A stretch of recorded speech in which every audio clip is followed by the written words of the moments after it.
It's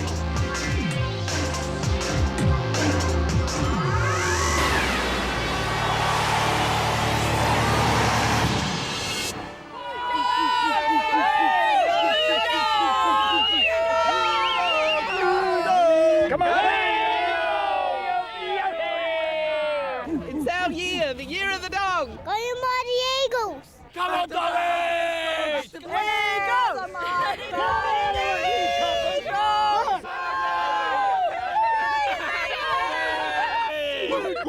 That's enough.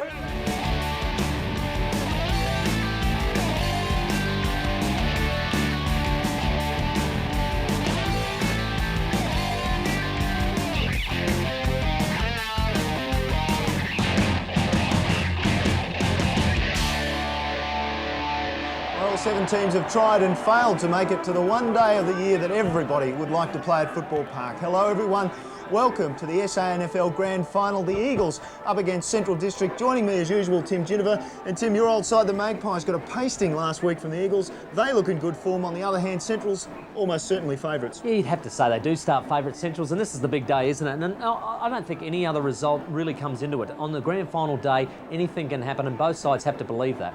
Well, you mentioned the other results as we look at those during the year. Central's, well, 3-1, they've won it. The Eagles by 24 points, interestingly, out at Elizabeth, where it's a big ground, just like the one we've got here today. A couple of weeks ago, of course, those Centrals by 25 points. Yeah, it's interesting, as I said, you know, those sort of results are good to go by, I suppose, as far as form goes, but on the day, anything can happen, and there's been Grand Finals won where they haven't beaten the side all year, so, you know, the Eagles have got to take that into this game and believe that they can be a part of it. Well, down to the sidelines now, and Michael Parsons been down there all year. And Michael, the weather conditions today play another vital role. Yes, started off fairly grim, didn't it? A lot of wind and rain early, but that's blown away now. A pretty good day, just a strong wind from the south, about 44 kilometres an hour. But again, a very good day for football. Anybody can win. I think it might be the Doggies.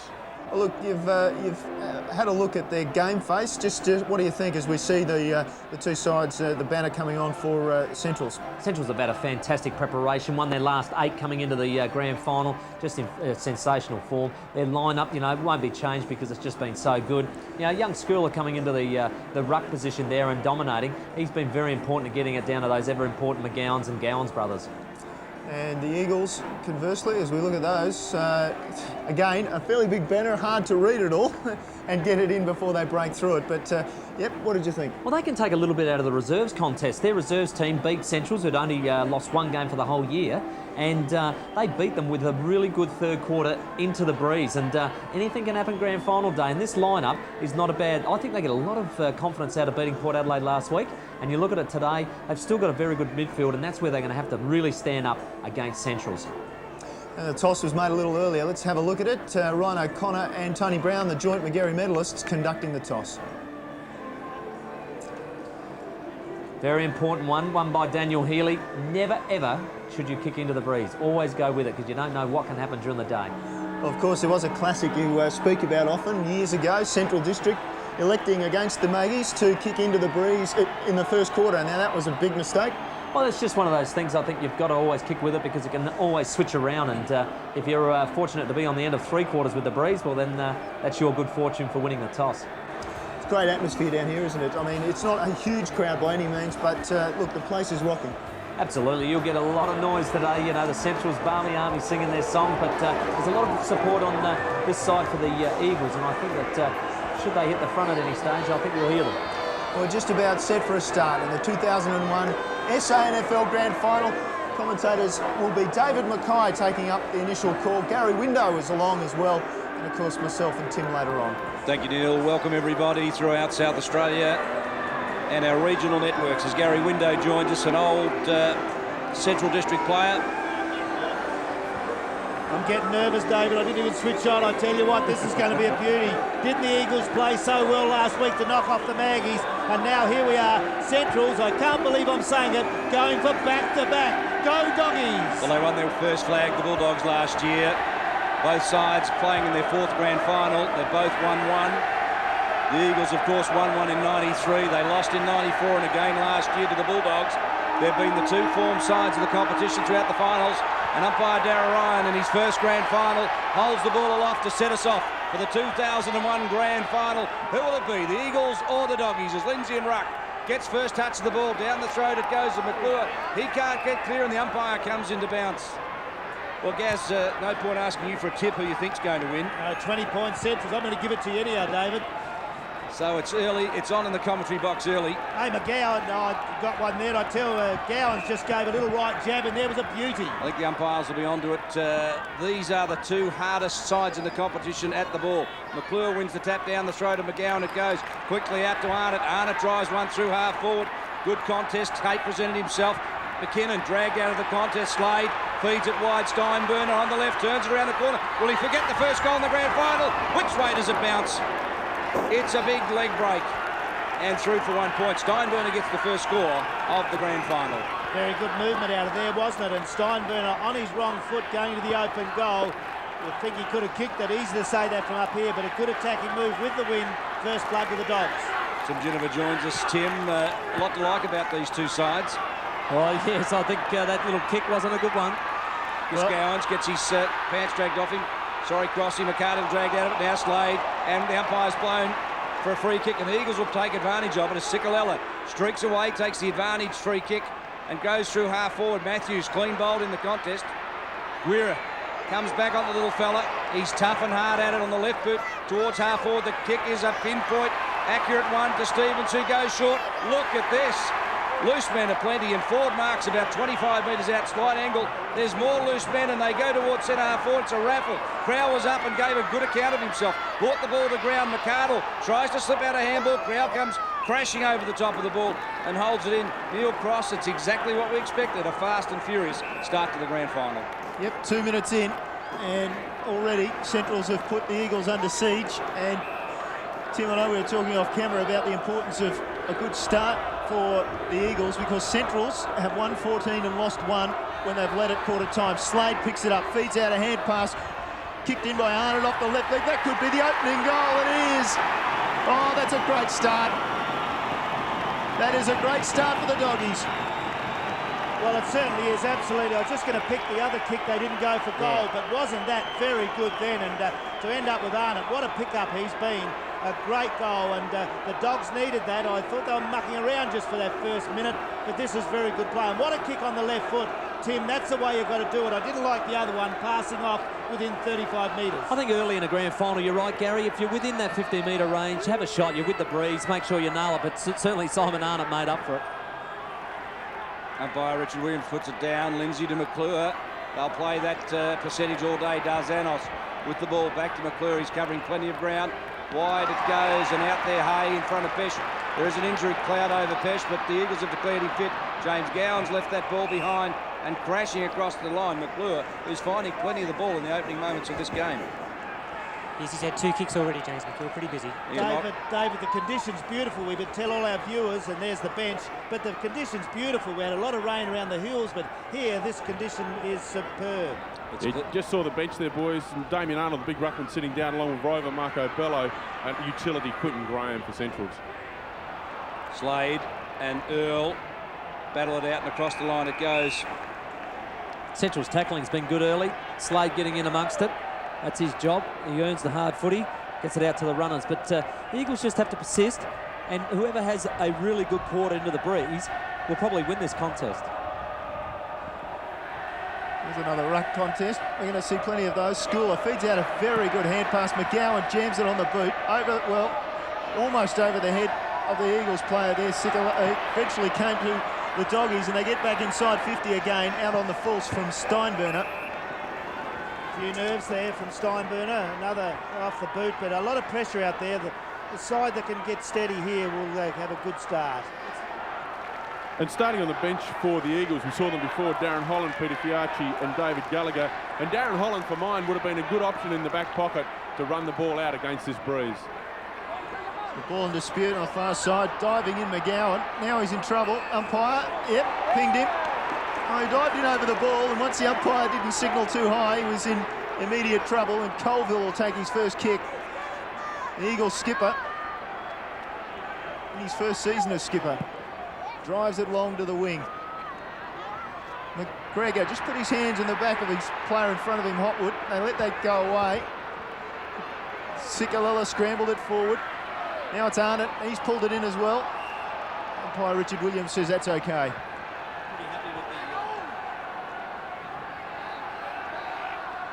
That was a good movement there. They've got a lot of tackling there, but it was good stuff.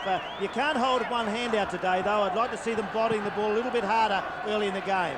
Lindsay again, down the throat, Pesh, under pressure from Hay. Hay has got the job on Pesh, and he's doing it pretty well so far. McGowan turns it around the corner. Lindsay got fingertips to it, but Chris Gowans just pirouettes away beautifully. A kick under pressure, Crowell over the top of it, just pops up to him. Pedler was decked by forward play on, says the umpire. Stevens claimed in the tackle by Darzanos. Slade it was, goes to ground, and now the ball across the line and out of play. There's a fair amount of physicality out there at the moment, Gary. Oh, there is, David. Well called. There definitely is. You expect it in a grand final, and very heavy body work there, but all their players expect that. You still got to put your body and your head over the ball. So as the ball comes back in, Lindsay from behind, pushing and shoving. Scholar wins that tap, but Pesh steals it away. The clever rover goes towards half forwards. Up Matthews, dropped the chest mark. Shirley, under a little bit of pressure, just was calm, wasn't he? Gives it off to Pesh, who's now finding a little bit of the ball, and Matthews roaming far and wide across half forward. Now he's got very little targets, Tim. Yeah, only McGregor and Kluzak, and they are moving, but Arnott's dropped into the hole beautifully. School has made his way down there now. Lindsay's in there, so he'll have to compete. Wearer and James Gowans dropped into the hole beautifully, so the target is long. Lindsay took front position. Play on, says the umpire. Look at the players dive on top of it. Tim, you've been here a number of times, 3 times with Port Adelaide. A lot of emotion in the early part of a grand final. Yeah, it's well, it was actually 9 times. David, as a winning as a winning player. captain, definitely 3 times, but just with the breeze today, and I've played in a couple that had strong breezes, you don't necessarily win the game because you've got a strong breeze. You have to use it properly, and that's one of the dangers of both sides going with this breeze. They just have to make sure that they use it properly and get maximum value out of it. 7 points the margin in favour of the side with the breeze at the moment. Central District started impressively. Played 7.5 minutes. Just a slice of some of the colour out there, and there's lots of it that is red, white and blue. The ball comes down. Hay forcing his way through. Just a little toe poke. Same from James Gowans. Only got as far as Crowell. Oh, he's met late. Yep, just got it inside the 50 with a scrambled kick, but he was met late. And that was James Gowans, the man running through the picture there. And as a result, Beveridge will take a free kick on the far side of the ground, right into the teeth of the breeze. How's he going to go, Tim? You couldn't back him for distance here. I'd have to say it'll hold up a fair way. Off the ball, fellas. McGregor's in a fair bit of trouble. Well, Stevens is down in the goal square, and he lobs it. Actually, Beveridge out in front of the goals, just over the head of Darzanos. Cleared by Gowans, the big boot. He's only cleared it to a nest of eagles. One of them's Floriani. Looks up, almost run down by Slade. Good pressure.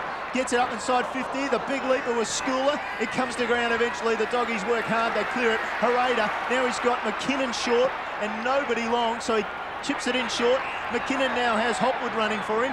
What's he going to do? He cuts back inside, kicks it long, down the centre square, looking for McArdle. He flew from behind. The punch came forward. Beveridge opposed to Hopwood. Beveridge first to the ball, takes it to the line, out of bounds on the far side of the ground. Good body pressure there, and I tell you what, Centrals, that's where they're dangerous. They look confident to me. That coming out of defence was very good play, and even McKinnon with the long kick is very good going into attack with his strong breeze.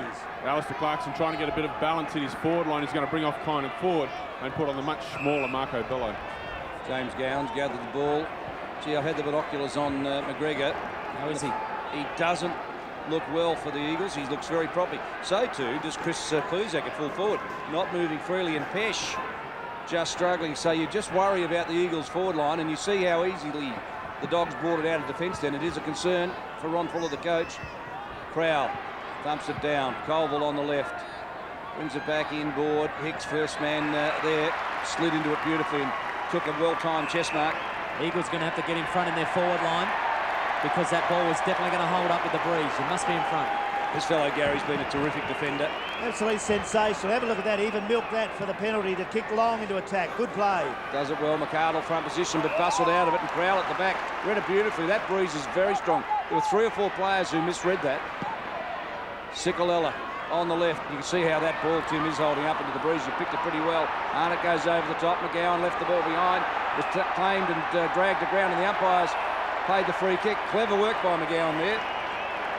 He was clever. He was blocking off the previous kick and then got involved in the play again. He was great in the grand final last year. Good finals experience. McGowan squares it up. Pedler. What a big moment it is for this young man. Played in the reserves grand final last year and in a senior grand final this year.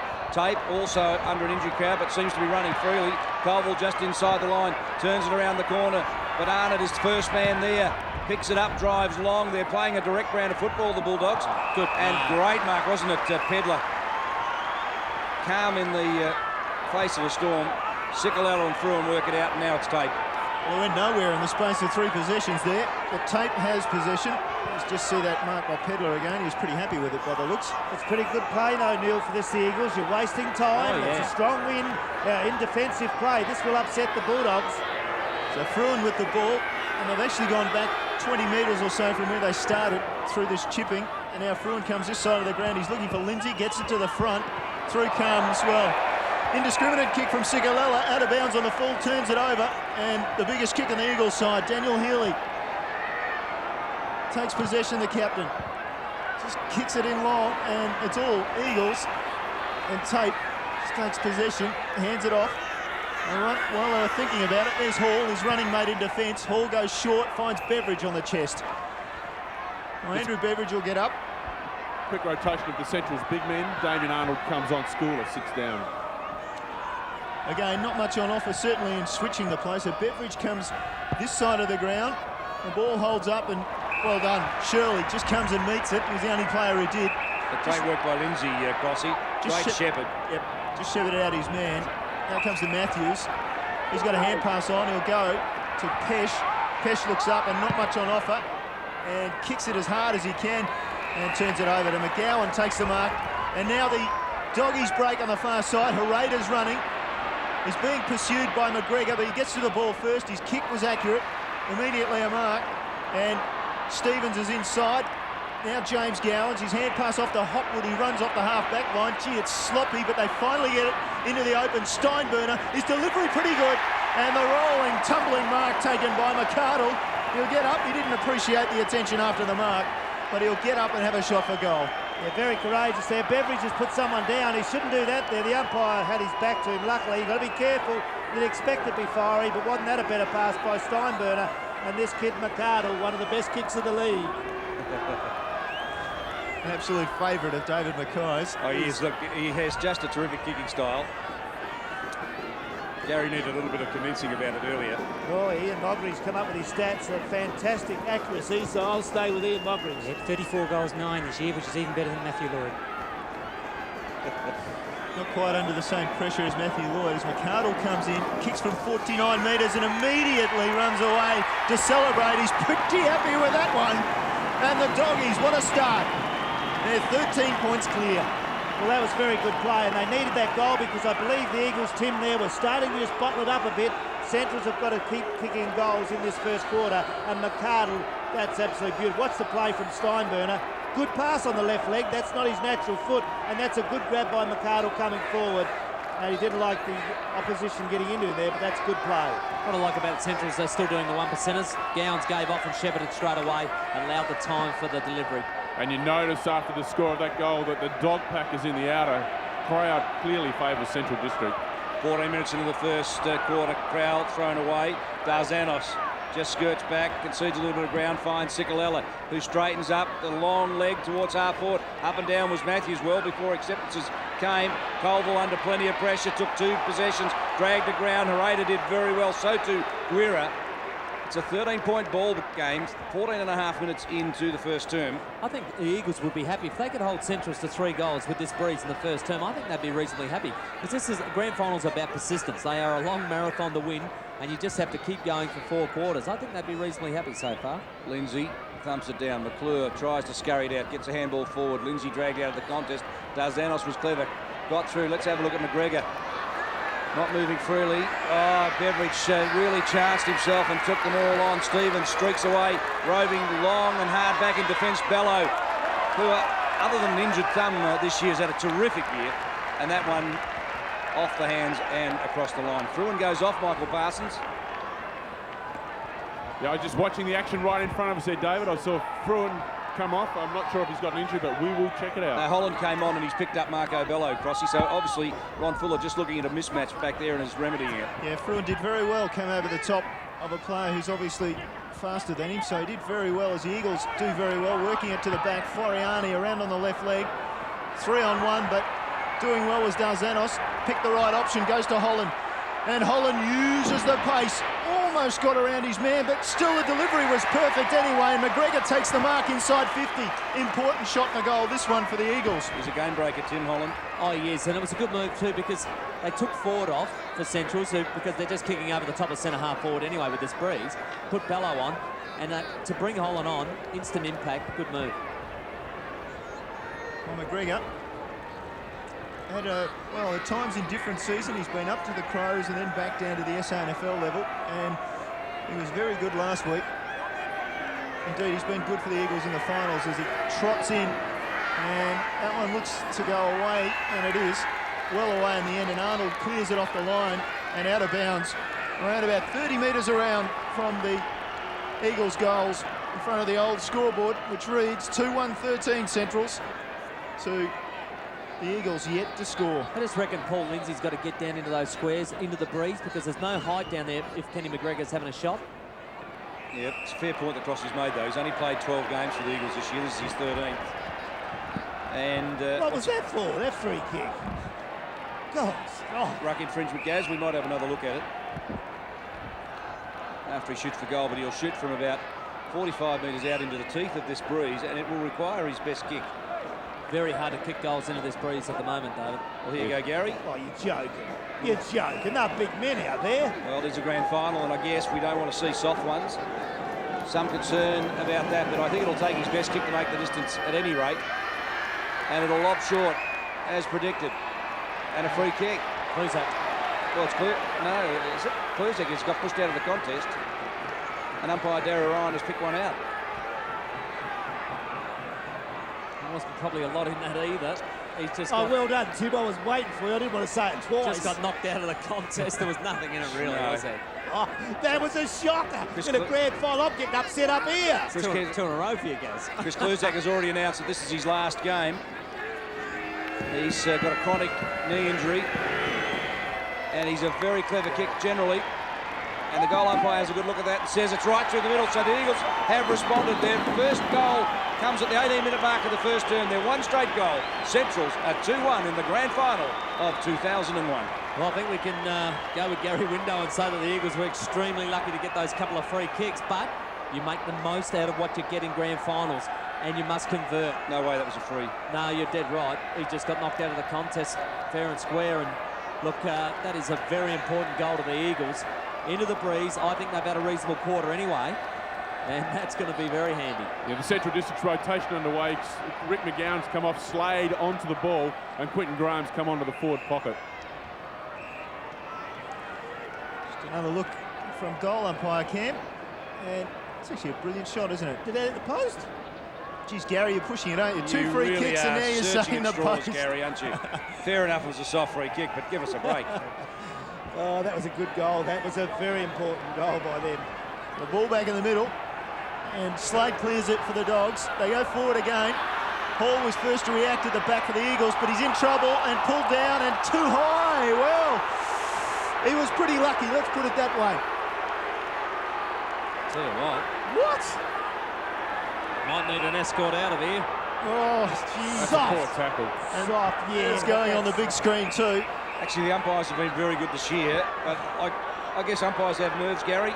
Oh, they certainly do. Look, don't get worried about us at the moment. We're as excited as you are sitting home, but you pick everything, especially early in the grand final. Freeze 6-1 in favour of the Eagles. What? 6-1 already? Oh, no! Matthews, good mark. Colville, who put the ball in, follows up beautifully. He's covering plenty of ground. The skipper to half forward where McGregor gets two hands to it, but couldn't complete the mark. We're 19.5 minutes. So we go down to Michael Parsons on the boundary line. Michael, it's very delicate in ruck at the moment. Yes, Paul Lindsay's obviously a key to the Eagles, but there's two big bodies jumping against him today. Schooler at 203 centimetres and Damien Arnold at 198. He has his work cut out. So it's Lindsay got it out there, and Pesh got a toe poke forward, and Colville is the redhead you see at the bottom of that pack. Just getting himself up. Yeah, they've lifted the Eagles, Tim. They really have. They're putting in there. You know, he's been good too. Scotty Matthews just wandering around, taking a few grabs, being alert up forward. Oh, Arnold got Lindsay out of the way, and Lindsay came back at him. Got the ball forward off the right leg. Oh, somehow it found Beveridge. Beveridge comes inside, got one high, the umpire said. The free kick count now, Moggy. Yep, 7-1, but that one certainly deserved. Yeah, He earned that one. no argument about that. Now his options, he's got Pesh short, Slade reacting well on the mark, and he goes to Pesh, as we suggested, but Pesh isn't a chance to make the distance here from this angle. He's called to play on, Slade runs him down well, back to Beveridge, he has to go with a loose kick inside 50 anyway, turns it over straight to Hopwood. His hand off to Guerra, and Guerra clears down the grandstand flank looking for Graham, who almost took the one-hander, couldn't control it. Well, I don't know if that was the best thing for Earl to do. He kept it in play. Now Graham works it to the sideline. And out of bounds. The margin's 7 points. It's been a very, very tight opening. We're into time on in the first term. Good little player, Earl. I really like him as a player. He's so cool. He finds the football pretty easily and normally uses it well. The old Tim played in the under-19 premiership last year for the Eagles, so what a rise he's had in just one season of football. He's played 23 games for the Eagles this year. Played every game as James Gowans goes through half forward. McArdle one-handed attempt. The umpire's blown the whistle again. It's a free kick and it's coming back, and McArdle will take it about 55 metres out. And with his best kick, this fellow could make the distance. No one's woke up. There's no one in the goal square except Gowans going back there on his own. There's two of them. Floriani. Umpire's blown his whistle. What's going on here? Well, must be going the other way. It is. It's Tape's free kick. No, he's being held. The umpire said that he was held. When not in possession, the free kick will go back there. Technical, but obviously he saw it, blew the whistle. They've got some work to do, the umpires. And they didn't explain it. Tate forward. Arnold marks. Comes into the corridor. Hopwood sits and drives it high towards half forward. Who's up and down? James Gowans was there. McArdle at the back roving. With pace, he streaks away, but Colville gathers him in. James Gowans now, Chris Gowans. Slick hands, the two brothers. Steinburn, a short one. Look at the kick. It's a beauty. Pinpoint to McArdle, who's 48 metres out, and distance won't be a problem. Wasn't that a lovely pass, and a good setup. McArdle using pace there. He looks good today. He looks on his game, running around. You need that with a forward, especially in these conditions. And the kids grabbed it. You'll have to kick from 50. Confidence high. He's kicked 35 for the year. Got a couple against the Eagles in the second semi-final. 17 games this year. And 35 goals, 9 so far. As the full forward goes long, hard, uses the breeze, does it carry? Right on the line, a fist. And a point the result. Certainly made the distance with the win, didn't he? That was a very good kick. Needed a goal probably at the 23-minute mark of this first quarter. Central's 2-2, the Eagles 1 goal. The Eagles have been pretty happy with this so far. I have to agree with you, Gary. I just think that they've run the ball into the breeze pretty well, bottled it up at times, wasted a lot of time on the clock. And Central's, on the other hand, probably would have liked a couple more goals at the least. Well, Hall goes to the outer side of the ground. The defensive side obviously stipulated, and there's another free kick picked out. Sicolella gets up and says, "What? Me?" I've been a fan of the umpires all year, but they're only as good as their last game. So you blokes have jumped off quick. So Sicolella drives long to the winger as long as he can. Certainly the Central's players seem to be reading the ball better in this breeze at the moment. Colville, he's grabbed straight away. Waiting. They're getting frustrated, and that's where they've got to just keep their heads here, keep the persistence up, and earn the football, get your head over it. Lindsay is winning too many possessions. That's a great comment from Tim Ginniver. He knows. I tell you, that's exactly what's happening out there at the moment. That's inside again. Again, the umpire will come in. Fruin, last man in over the top. No, it was the red-headed Colville. The Eagles, you'd suggest, Tim, are dictating the tempo of this one. Yeah, and Lindsay's starting it all, I reckon. Yeah, the leading hit out's 11-4. So Arnold gets one down to Stevens, who can't get a kick to the ball before he's taken the ground. Now here's another one, and there is a little backhand. Well, that's why Crowell's holding his face, but the umpire content to give the free kick. And Centrals will move forward again. Healy on the left leg. He'll swing inside for sure. He does. Goes long and hard and high. And Paul forces McArdle under the ball. Down to Cicolella, who roves it. But it's still a pretty hot one in there. And the umpire will call for it again. And the players just, Tim, you get that sense any moment might explode. I was going to say, I reckon that one was a free kick. That's the first time I saw one that was actually high. But look, you're right. Umpires do get nervous as well. I just reckon that grand finals, let it go early. You're dead right, Tim. I wish I'd hurry up and get it right. As McKinnon tries to crash through, Shirley and Holland wrap him up, and the umpire will come into bounds. We're 26 minutes played. First quarter in a big crowd, perhaps 30, 35,000, which the SANFL were expecting. Certainly a good crowd enjoying the showcase day of South Australian football. You'd suggest even numbers too of the Eagles and Central fans as Tate thumps the ball forward. Shirley goes hard at it. 51 was Healy, the Bulldog skipper. He dives on the ball as the siren sounds to complete the first term at Football Park in the grand final. Central's a 2-2. The Eagles are one straight goal and only 8 points, Gary Window, the difference. And Central, you've got to say, had a 4-goal breeze. She's on, it's on out there. I knew that would happen, and Tim picked it early. The Central's players getting frustrated. These free kicks going against them, and they only kicked the 2-2 to the Eagles' 1 goal. You can see it all on ABC Sport. You'd expect that. Now, this is a very vital time of the game, Tim. They've got to settle down. You can't punch up and play football at the same time. I reckon they're frustrated by their own performance as well, Gary. I reckon they should have kicked more goals in that first term. They're frustrated, obviously, by the umpiring and a lot of decisions going against them. At the moment, Ronnie Fuller will be pulling his boys in and saying, hey, guys, I reckon we've got something happening here and we have to take advantage of it in this second term. If they can have a good term with the breeze that Centrals didn't have, I'll tell you what, it's going to be on. Well, shut up, Tim, because you're always right. But I tell you what, it's a great grand final start. I tell you what, exciting, tight, and that 2-2 to 1 goals. You wouldn't think it's enough, but I tell you what, the Dogs didn't get up for nothing. Watch the second quarter, it'll be a beauty. Quarter time in the grand final, 8 points the margin in favour of Central District. You're watching the grand final on ABC Football.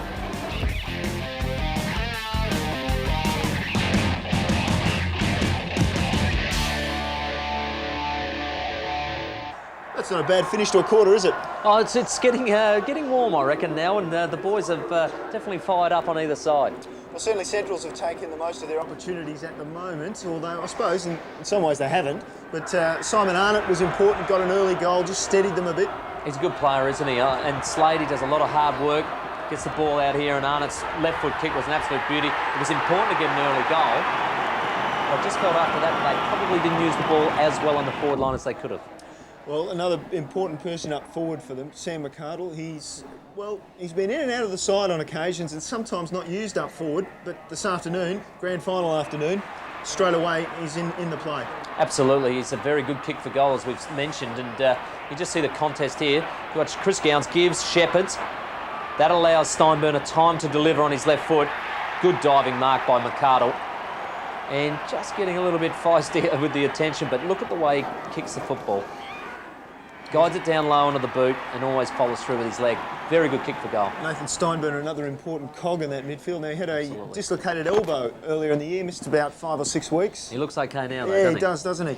Well, the Eagles, a vital goal into the breeze. And interesting. We spoke about this free kick. We're not really sure what was happening here. He got knocked out of the contest by Geister. Geister doesn't know why. We were struggling to explain it ourselves, but then that's a very good kick because the breeze is doing all sorts of things down there, and he threaded it through, which was an important goal, the only one to the Eagles. So there we see only the 3 goals in the opening term with that strong breeze blowing from the left, rather to the right to the left of screen. I'll get that right. Coming now. from the south. As we look, just as you said, there's just a single goal kickers at the moment. McArdle and Arnott for Central Districts and Chris Kluzak for the Eagles.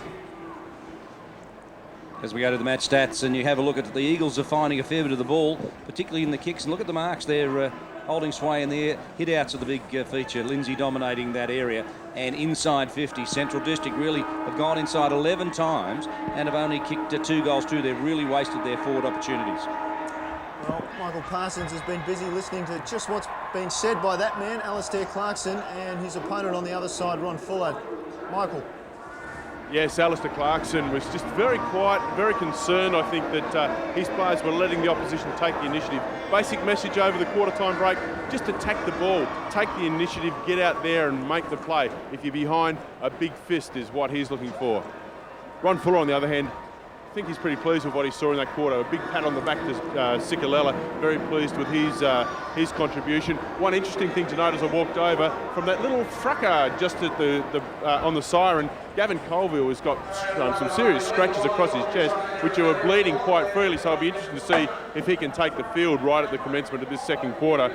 But Ron Fuller's basic message to his players, be in front. Forwards be in front, take the initiative, go for your marks. Defenders, the ball's going to fall short, you be in front as well. But Ron Fuller, he's a man that's pretty happy with his team's performance today. I wonder if he'd be so happy with this, Tim, because, the fracas that was mentioned. In a way, I reckon he's probably thinking, hey, I reckon we have got Centrals a little bit rattled. And in the end, if his boys come out of that okay, he's probably thinking, well, that's good because that shows that they're a little bit upset. And, you've got to put your energies into getting the football now.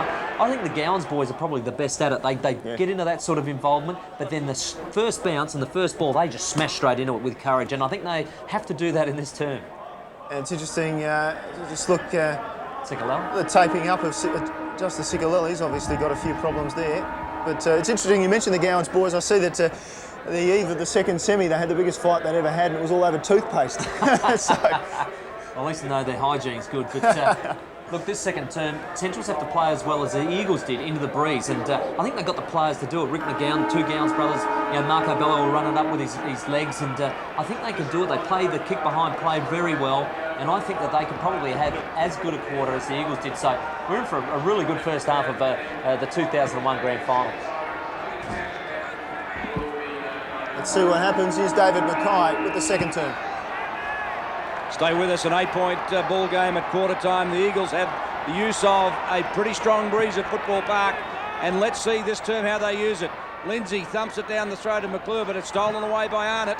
He drives the ball towards a half forward. No mark taken by James Gowan. Floriani just bustles beautifully for the ball, drives it back towards centre half forward. Pesh just in a dogfight with Hay. Superior strength, gives it off to Darzenos with pace, but Hay got him. Hay dragged him to the ground, and that's a free kick, no doubt about that. That's the tackle of the grand final so far. What a ripper. There can be just defining moments, Gary, can't they? And you just suggest that Darzenos with pace was off and running, but Hay was good enough to get him. What a great rookie season he's had. 20 seasons, Hay, in his first year. And now McGowan, the experienced midfielder from the west coast of South Australia, where they breed them tough. There'll be a few people over there looking for this fellow to put in a big one in a grand final. Lindsay from behind. Couldn't quite mark it, paddles it on for Darzenos off the boot. It might have been out of bounds on the full. It was, wasn't it? Well, I think Scholar wanted it that way, but the boundary umpire didn't see it as such. And we'll have a throw in.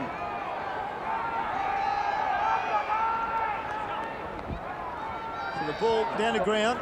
You see Colville going in, and the Eagles are hard at it. McClure just feeds it out. 29 is Cicolella. He's changed that jumper at quarter time, and the ball goes inside 50. Favours McGregor. Geister pressures him, gets it to the line. He'd be happy with that one, and so are the fans. I'll tell you what, though, the Eagles forward 50, very open. And they did that last week against Port Adelaide, and I thought they did it well. And they've started again this term, same way. Just a reminder of that figure, those Centrals have won 14 games this season and lost just one after leading at quarter time. But that one match, of course, was to the Eagles. So Beveridge gets it off the pack, kicks a goal. Oh, great shepherd by McGregor. Great stuff by McGregor on the line. That is a sensational goal by Beveridge. That is what you wanted. One within a couple of minutes with the breeze. Had such a good first turn. Let's go it again. Took it out of the ruck contest, snapped it around. Great shepherd by McGregor, called by Neil Cross. And that is a brilliant start of the turn by the Eagles. They are excited about their work rate and the way they are winning the football. Cicolella in the middle. Colville's doing his tough job. Beveridge, McClure. I'll tell you what, they're taking it up to a very tough midfield, which Centrals has. 2 points the margin as the Eagles close the gap on the Bulldogs. Chris Gowans thumps that one down. Steinburner handballs forward in a little bit of space. Here comes Healy, hot on the heels of the ball. Crowd did well, picked it up, got one high, but played on. Colville with the ricochet backwards, goes through half forward, caught underneath this one. Big Chris Bluzak dives. Beveridge was smothered. Pareda handballs it into a little bit of space. Matthews steals it, quick hands off to Beveridge. He's 60 out and closing with the breeze at his back. It'll lob just short and right. Geister couldn't get there on that one. A point to Beveridge. Just lost his vision there for a minute. Peripheral vision would have allowed him to centre it and add an easy shot through either Pesh or Darzanos. Did his best job to try and guide it through. You should have seen the angle his head was at by the time the ball was going through the post. As Hopwood marks out wide, Centrals trying to run it, move it quickly, but just gets it out in front of Gowans with a little too much elevation, which is something I think James Gowans was pointing out there. It allowed the defender to come over the top, knock it out of bounds. 3.5 minutes into the second term. Lindsay and Gowans, Crossy, played state football for Victoria just a couple of years ago, so they know each other pretty well, and there's a fair bit of by-play going on out there between the two. I think there's a fair bit of by-play between the 36 players on the ground, actually.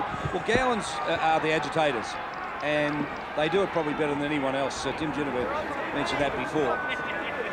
They are the best at it, but then they've got to win the football, which they normally do, so they've got to continue that today. There they are. Good hands. Well, the umpire allows it to go on as the ball's kicked down. Now he's decided there wasn't enough advantage, so they'll bring it back. So that's important. It's a courageous decision too by that umpire. Oh, it's the right decision. So it's Darragh Ryan, I think it was. So Gowans will take the free kick at half back for Centrals. So they look frustrated, nothing happening for him at all. Well, he kicks it as long as he can, and well, good mark McGowan. Well, I thought it was. The umpire didn't pay it, and now he gets a high one. There's the catch-up.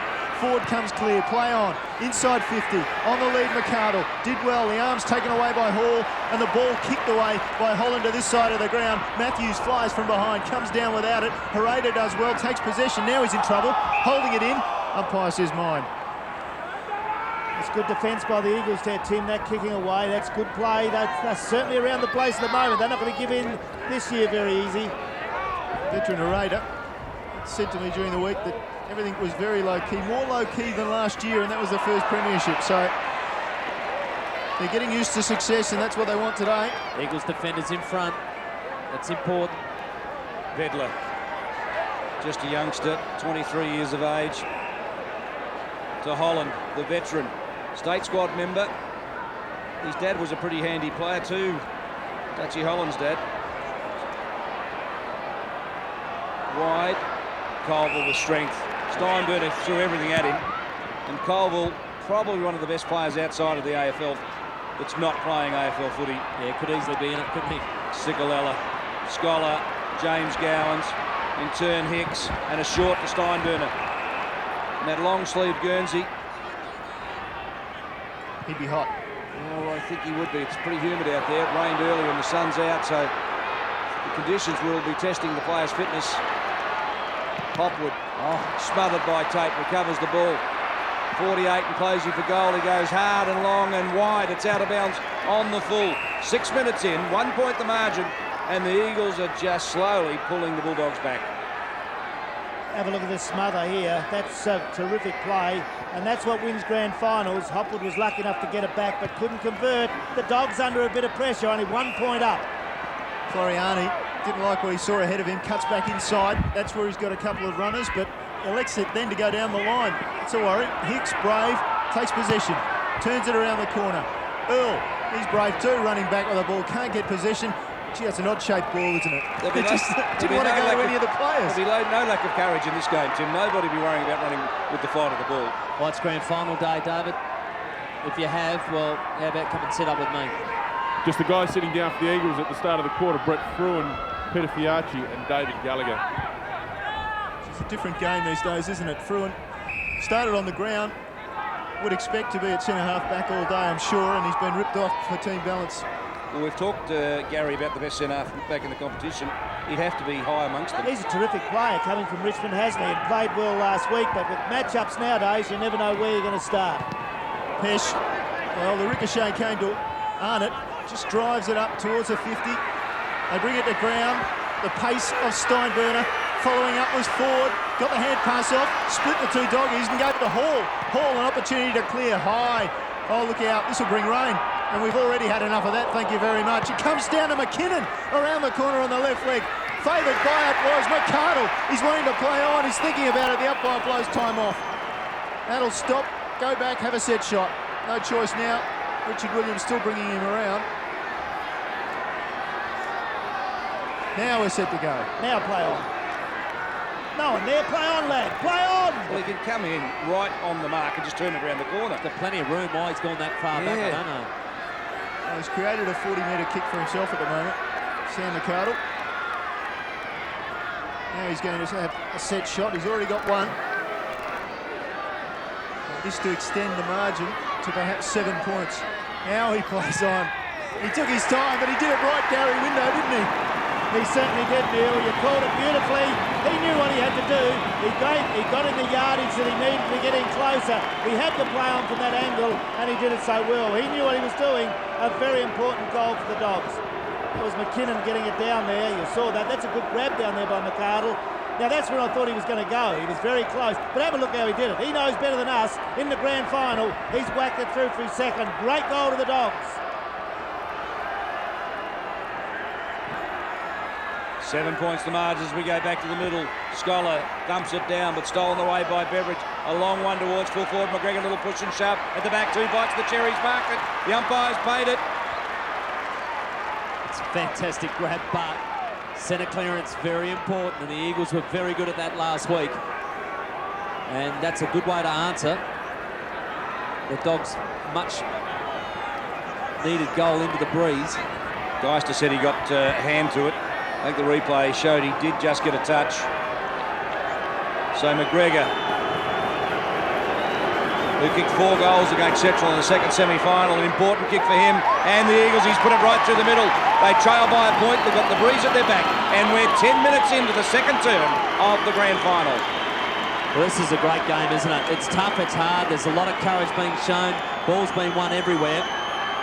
And at the other end, the forwards are doing their job for their teams. McArdle and McGregor, respectively, for Centrals and the Eagles. You just got to love this. Is going to be a good contest.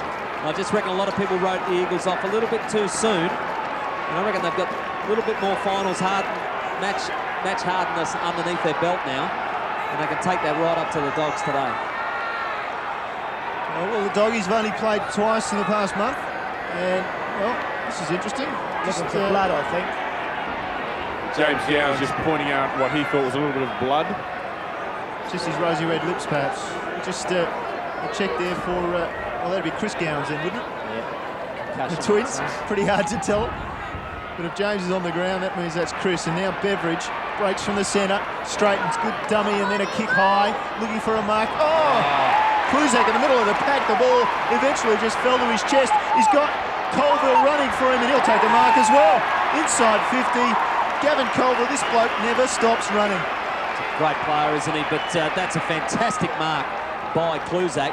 Beveridge's clearance out of the middle, very important once again, but very unselfish by Kluzak, not only to get it on quickly, but to kick it accurately.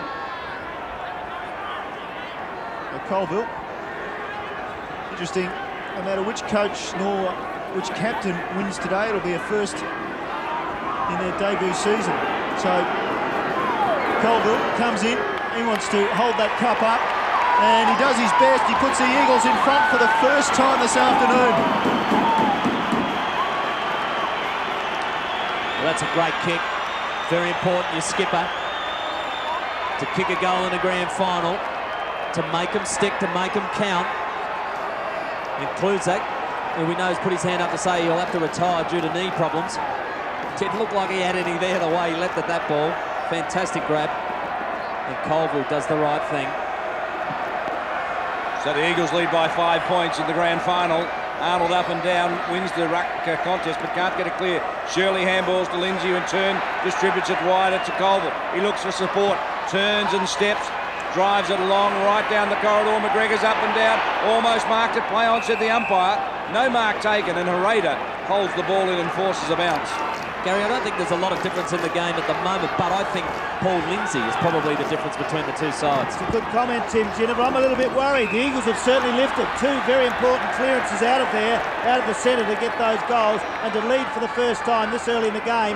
You can see the Eagles players, they're gaining in confidence. Lindsay threw Arnold away out of the ruck contest, and the resultant free kick went to Guerra. Forward it goes, Floriani stands his ground manfully. Pedler taken the ground. What does the umpire say? We'll have a bounce. Gee, Tim, you look at Pedler and Floriani, the courage that those two young men have is fantastic, and they're like centurions. I like them both as players and as defenders, and you know, Floriani does a tag job as well. They do it very well. Lindsay thumps it down, and off the ground goes Earl straight to the line.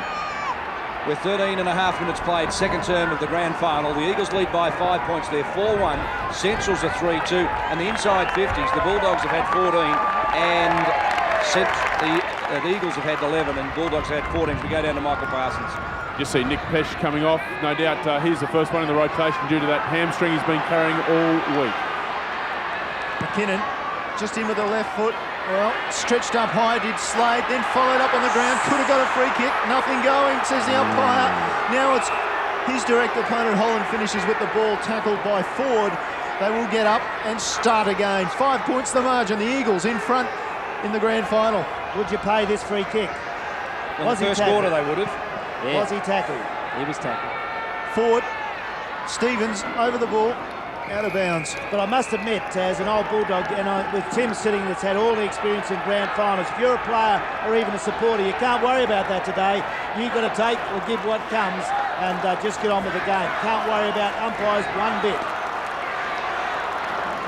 Well, Gowans tries to crash through, does his best impersonation and is gone according to the umpire. He did his best impersonation of being taken high, knew he was in trouble. Umpire said, yes you are. Free kick. I still don't reckon that was holding the ball. Gee. I think it was punishment for the bad acting job. No, I think the umpire said he had prior opportunity and tried to sell the free kick and pinged him for prior opportunity. It's a very important stage of the game, boys. With this at the 14-minute mark of this second quarter, the Eagles have lifted. The Dogs going against the breeze need to settle with a goal. Well, certainly you can see the intensity of the players, coaches as well, and the crowd lifting as well. So the ball back into play. Holland did well, trapped it, couldn't get the hand pass out. They'll all pile in. Dog pile, dare I say. Okay, so the Doggies have to win the first ball, Gary. It just at these throw-ins and bounce downs, it's the Eagles that are taking it away. I believe the Eagles are playing better now, and Tim, I agree with you. Once someone's got to grab like that, get hold of the ball and get it out of there cleanly. Here we go. Well, forward just inside 50. Healy did well. And just in that last bounce now, you see Chris Gowans coming over the top. He's just been rotated with his brother. So James onto the bench and Chris very much into the action. Was that a mark? Ball bounced just on 50. Over the top came Pedler. And then Arnold. We're playing volleyball at the moment. Floriani possession, good possession. And off now to Crowell from Colville. Crowell's left foot kick wasn't the best. Front seven. Sicolella did well. Oh, did very well around his play. Now he's created problems. He's got nobody to kick to, but his kick was pretty good. In the end, just a couple of people losing their feet. It's allowed Guerra to get the ball. He'll just kick it, belt it wide. He didn't have anybody as a target, and he did very, very well to get it out of bounds on the far side of the ground. Hicks was unbelievable, Gary. Hicks was unbelievable. Hicks there with the courage he showed, and he's showed it all the year, well, ever since he's been playing with the Dogs. Terrific player, and Centrals to get out of that were very lucky, only because the Eagles probably went a bit short, tried to layer eyes a little bit much. Lindsay caught underneath it. Here comes McClure, who was so prominent in the early moments of the first quarter, but we've hardly sighted him since, Ian Mogridge. He's had 4 possessions now, 3 and 1. I reckon he got most of those in the first 6 or 7 minutes of the first quarter. David, so long as he keeps crashing into the football like that, just do it all day long, eventually it comes to you. He's a very good player, no question about that. Lindsay thumps one down. Guerra and Darzanos, both players beaten by the bounce. Shirley back to Colville, who's finding plenty of the ball. Kevin Colville can't stop getting it. 10 kicks and a handball. 10 kicks and a handball. Harada, Hopwood, he fights hard for 2. Talk about Centurions, there's a couple of them back there. There's another one we've already mentioned him, Floriani, the ice cream vendor from Glenelg. I've got the feeling that Andersons of Denmark, the ice cream store at Glenelg, will have a ripping business this week. Well, you're not getting off the Dogs already. Well, no, it's a bit early. I'm not saying that, by the way. I just reckon the way Floriani's playing. Hey, they're playing well, David. You're dead right. Your comments a moment, I'm sitting here worried. The Eagles are playing better at this stage, but it's a long way to go in this grand final. You couldn't pick a winner, though, Gary. Like 5 points adrift, and both sides have had use of the breeze, and I think they've done a pretty good job of bottling each other up. Yeah, except that Centrals are losing their fluency. They're not having to get the run. They're running and tackling and thinking that's the game. Tim said it, you've got to win the first ball. Well, Steinburner just didn't take possession there. As a result, it's all bottled up and eventually off Tyson Hayes' foot out of bounds. Cicarella's doing well, isn't he, Tim? He is. He's finding plenty of the football crossing. Grand final's all about who can just maintain this intensity for the 4 quarters. I'm just wondering which team is going to do it because they're both going hard at it at the moment. Another rotation down there, Michael, too, I see. Tackling's been a feature, hasn't it? I tell you, it's hard in there to get away, and those clean touches are vital. It's another blood rule. There'll be plenty of that today, and it's Big Lindsay. That's got to be a worry every time he gets sent to the bench. Oh, it is a worry because he's just being so dominant. I reckon that's a legitimate tactic. Like, Centrals have been pointing at him all day for the blood rule. I think they are going to try and make sure he spends enough time off the ground. I'd be doing it. I'd be crashing into him. Yep. Michael Parsons on the boundary line. There's a lot of rotations happening. Yes, Chris Gowns came on for Steinburner. Now Graham comes on for Healy. And for the Eagles, Pedler came on as Lindsay went off the blood rule. Pedler's gone to the back. Fruin's come forward. Earl, forward, Hopwood marks. Distributes it to McGowan. Look at this. Well, they're not frightened of just pushing the ball around the Bulldogs, are they? They've gone from half back right into their back pocket, playing keepings off. So the idea is to make sure they have the ball and the Eagles don't. That's a fine mark by Hopwood. The boy from Narandra who trialled with the Swans in the off-season has really developed into a key defender for the Bulldogs. Played in last year's grand final, was a good player. Payne. Not Mark Payne, it was Tape who came over the top, and he is really struggling, Tape. Colville with that flaming red hair is buried in the deck. He's playing a good game though. He was matched up on Healy. Healy's been taken from the ground. He's playing all right, Tape. I think the plan is to bring Healy and Quentin Graham on and off and run Tape around and just test him. It's not a bad tactic. McGowan, Grubbers one into the middle.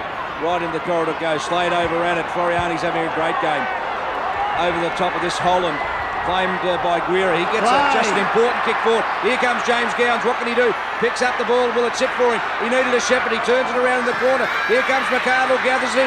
Where's the handball? No, the kick. No, the handball. Here it is. Forward. Back to McArdle. Off the ground went Beveridge. Play on, said the umpire. And Earl defensively drives it towards the boundary line. Where it sits, the Eagles did very well. They're under plenty of pressure. Do you swear that kid's been playing for 20 years? He has got the coolest head on him. He didn't panic in any of that piece of play. You watch McArdle try to get around him here. He just corrals him, just watches the movement. Eventually, good pressure by Beveridge. He's a good player, I tell you. And then little Earl gets the kick to the boundary. And the Eagles clear it from the fence. Beveridge, great dummy. A lot of open space in front of him.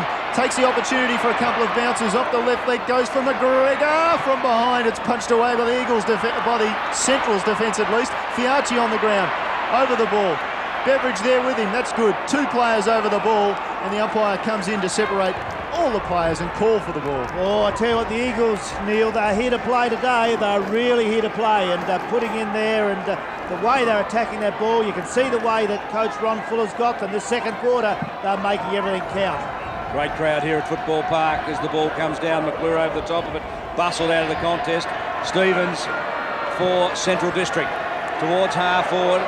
Forward, little push and shove. Pedler took front position, held sway. Here's Slade, the speedster. Well, he's shown a bit this year too. Has really got amongst it and been an important player for them. The kick was touched off the boot. Play on, says the umpire. And Ford just throws a few as Holland and Earl battle it out for the Eagles. Mucking around a bit, the Dogs, aren't they? Trying to set it up going into the breeze, but the Eagles, being so up at the moment, are blocking and harassing on every occasion. Arnold, Ford, Bellow just bustled out at McClure, got one eye. Colville handballs into a little bit of space, but there's plenty of Bulldogs there. McGowan to Stevens, a high ball. McArdle's got it at the front. It's a chest mark to the full forward. He's already kicked 2 goals. He's hurt. Well, He's hurt. Well, he is. Now, what is it? Come down heavily, David. His ankle. He's holding his ankle. He's back there. He's come down heavy there. Yeah, it's gone on him. And whack. On the coccyx there, is it? That hurts in that back part. He's holding his ankle. Tell you what, this kid's been good today, hasn't he? They don't want him to go down. He's kicked 2 goals, 1, and he's really created plenty of run He's caused Hall some problems. He's too fast, isn't he? Gary, what you do here is you get your best kick right alongside him to take the kick. You get a Brent Guerra or somebody like that who's a damn good kick for goal to get right next to it. So he takes a good mark. He normally would kick the goal, but you need your best kick to be right alongside. So stretch is being called for, by the way. Have a look what... Oh, that's a blow to the Dogs. I tell you what, this will test them out. McArdle's been one of their best in a fine performance at full forward, and now the stretcher going out to the full forward. They played him, they showed confidence in him. You can see number 12 on your screen, and it looks pretty ordinary for Sam McArdle. Let's hope he can get back on, but more importantly, the Dogs are now got to recover from this. And you heard Tim Ginniver, they get their best kick over there now to take this kick at goal. So the Eagles just huddle at half-back. A team meeting for them. Centrals are disjointed, and here we have another look at it, Gary. Yeah, just gone over there on it. Either a knee or an ankle. They twist like that. It could be either, but it's certainly a jarring injury. They'll get down and try to do something about it. We hope it's not serious enough that they can put something on it, get it warmed up, and out there again. He's sitting up there. That's probably a good sign for the Dogs, but I've been very impressed with his game today, and they'll need him back out there to the Dogs who are battling, but he's been one that's shown the way. The Dogs, they trail by a goal, and I'm waiting to see who'll take this kick now. I know Chris Gowans has got the ball. Straight kick. Daniel Healy will come on to replace McArdle. Paul Lindsay also snuck back on the field for the Eagles, and it's Pedler who sits down. Chris Gowans is a pretty accurate kick too. He's kicked 32 goals, 14 this season. Well, the drama in the grand final there, it's already been going all day. A hard, tough grand final, this one, with the Dogs and the Eagles. Sam McArdle's gone down. He's been a star up forward for the Dogs. He's down. The Central side at the 24-minute mark of this second quarter, trail by 1 goal. How important, Tim Ginner, is this kick? Well, he must kick the goal, and I think Chris Gowans is capable of doing that, but he doesn't look too bad, McArdle. He's got off the stretcher there. He might get strapped up and come back. Gee. Oh, what drama. You could have a broken leg not to take a shot for goal in a grand final. He'll be back, though. That's the important thing. He's had plenty of run, but this is the kick now. 25 minutes gone. We've had a bit of time for McArdle going for stretcher. Can he kick the goal? Look at the Bulldog supporters out there. They're champing at the bit. Ball off and Pedler on. Pedler's picking up Healy as the change was made. And Chris Gowans from 25 metres out, slide angle, goes for goal. Going back on the breeze, and it's right through the middle. The Bulldogs fans like it. Scores are locked away. 25 and a half minutes into the grand final of 2001. Well, you hear us talk about that, Tim, and you've played in so many grand finals yourself and told us the importance of that kick. But for Chris Gowans to go back and do that, there's the injury to McArdle, but for Chris Gowans to go back and do that is very important in the context of this game. Well, absolutely. I mean, they've probably started a little bit slower than normal. They've played 1 game in a month, and they need to just settle down. And to go in at half-time, level pegging, they're probably going to say, OK, now we can just rejuvenate and just absolutely go on that third term and have an absolute boomer. Well, they break out of the middle straight away. Centrals again, just kicking it forward as best they can. Floriani over the ball. Onto his boot quickly, turn it over. McGowan, good eyes, good vision to a big kick in McKinnon. He lobs it up in the forward, and Hall forward. Well, I couldn't get it out fast enough, but believe me, he was in the best position.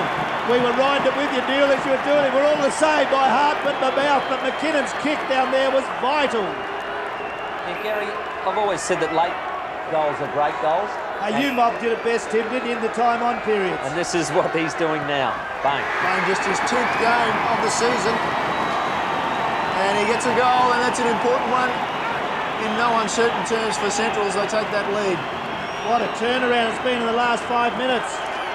Oh, it's unbelievable footy. Have a look at McKinnon. He only knew one way. He's done it all the year. Long, high to the goal square. That's just basic football, and big forward. He knows how to grab them in there. Has put it through. Chris Gowans just got himself in between him and the defender, kept him away from the contest. Little 1%ers. Ford just gave Crowell the slip. Crowell, who kicked 5 great goals last week against Port Adelaide, lining up on Ford at centre-half back today. As umpire Williams bounces the ball, Lindsay again wins the tap. Roving to him was James Gowans. He gathers it in, 3-on-1 in the contest. It's Colville Darzanos applying the tackle. Centrals have actually had a better quarter this term than they did with the breeze, and I know they've turned it around late here, but It's interesting, goals are a premium, and those last two are absolutely vital to Centrals today. The intensity is high, isn't it? We've played almost 28 minutes. This quarter will go over 30 because of the time spent getting McArdle off on the stretcher. Lindsay down the throat of James Gowns. Grubbers one forward. Quinton Graham, normally a defender, playing as a forward today. Drives it forward. Now Fruin's gone back and is picking up forward, by the way. Gathers him, takes him to ground, and what's the umpire say? We'll have another bounce, Gary. He had to do that on that occasion. Good tackling down there, but it's amazing how confidence builds. We know our Centrals are a confident side as everyone, but this last 5 or 6 minutes has been vital for them in this grand final. Bruin punches it down, handballs it back to Floriani. Another possession for him, Ian Mogridge. Yeah, he's a busy lad, is Aldo, or even John Floriani. Courage!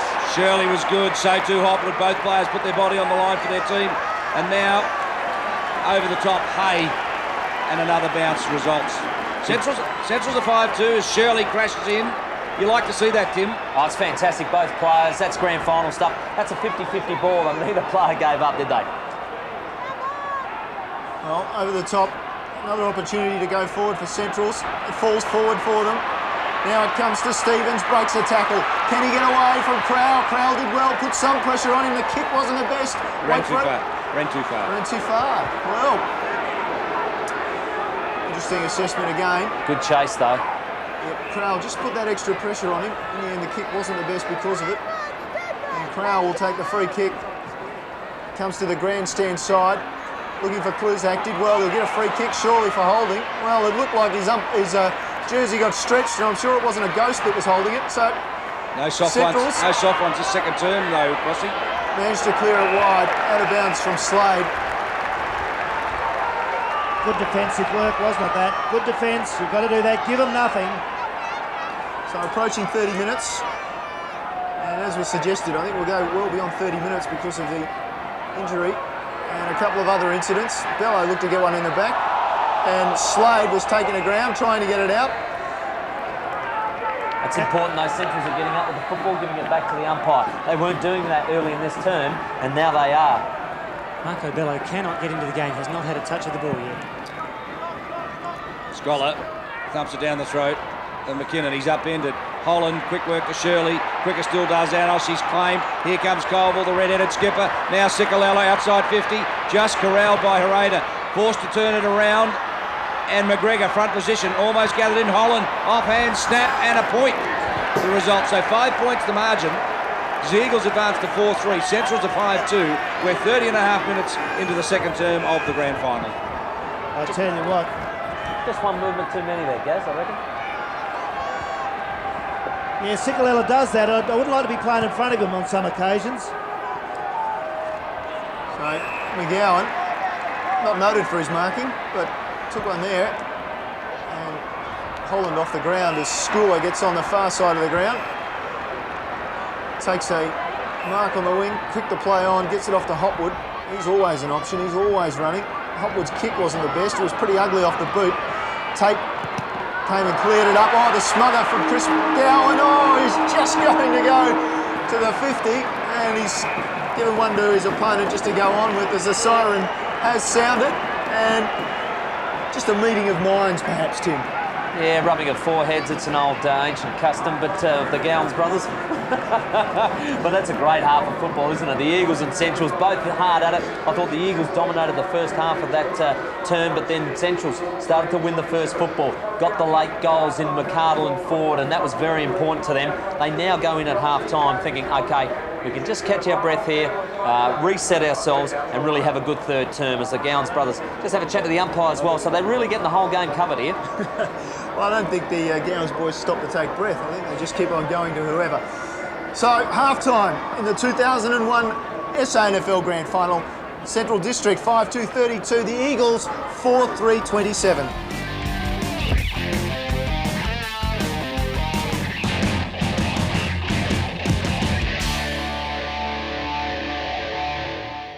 Okay, now on to the Reserves Grand Final, played earlier of course, and we'll just have a look at some of the highlights of this Reserves Grand Final. Tim, this was an important goal by Chris Kluzak. It was a late one, wasn't it? It was an absolute beauty. Got him away with the breeze. And him and David Neiman, the two experienced heads amongst that very young Eagles side. That is back-to-back for their reserves team, I believe. And you just see the siren, the ball in the hand of Brad Williams at that time. I wouldn't have kicked it away. I would have liked to have kept it, as we see some of the celebrations. Mark Jeffries transferred across from North Adelaide, coming over the top. Enjoying premiership success. Very happy with himself there. Yeah, number one, and they'll be hoping for a similar result in the League Grand Final. We look at that result. 8-15-63, difficult conditions. Central District 6-6-42. 21 points, the final margin. Excellent win too, I thought. Just played the breeze beautifully. And here's a look at just what the players are going through in the rooms. And, gee, it's been a tight first half, Tim. Been fantastic. The Eagles now, they just got to persist. And I just reckon now all the nerves are gone. It's another game. It's a job you have to do. Just look at the Centrals boys, Gary, and they're fairly calm, aren't they? Well, they certainly are, and Alistair Clarkson's done that. I've loved the way he's coached this year, and to do the job he's done has been absolutely magnificent. You can see he's a settled person. He's down there in the rooms. He need to settle them down. They'll come out firing and should play their best football in the second half. Have a quick look through some highlights of the first half for the Eagles. And Tim, just take us through some of this. Andrew Beveridge kicking the goal here. Took it from the ruck contest, very clever, very cool under pressure, snapped it around his body. McGregor did a great job to just shepherd it on the line. This was a quick clearance when the Eagles were dominating the first half of that term.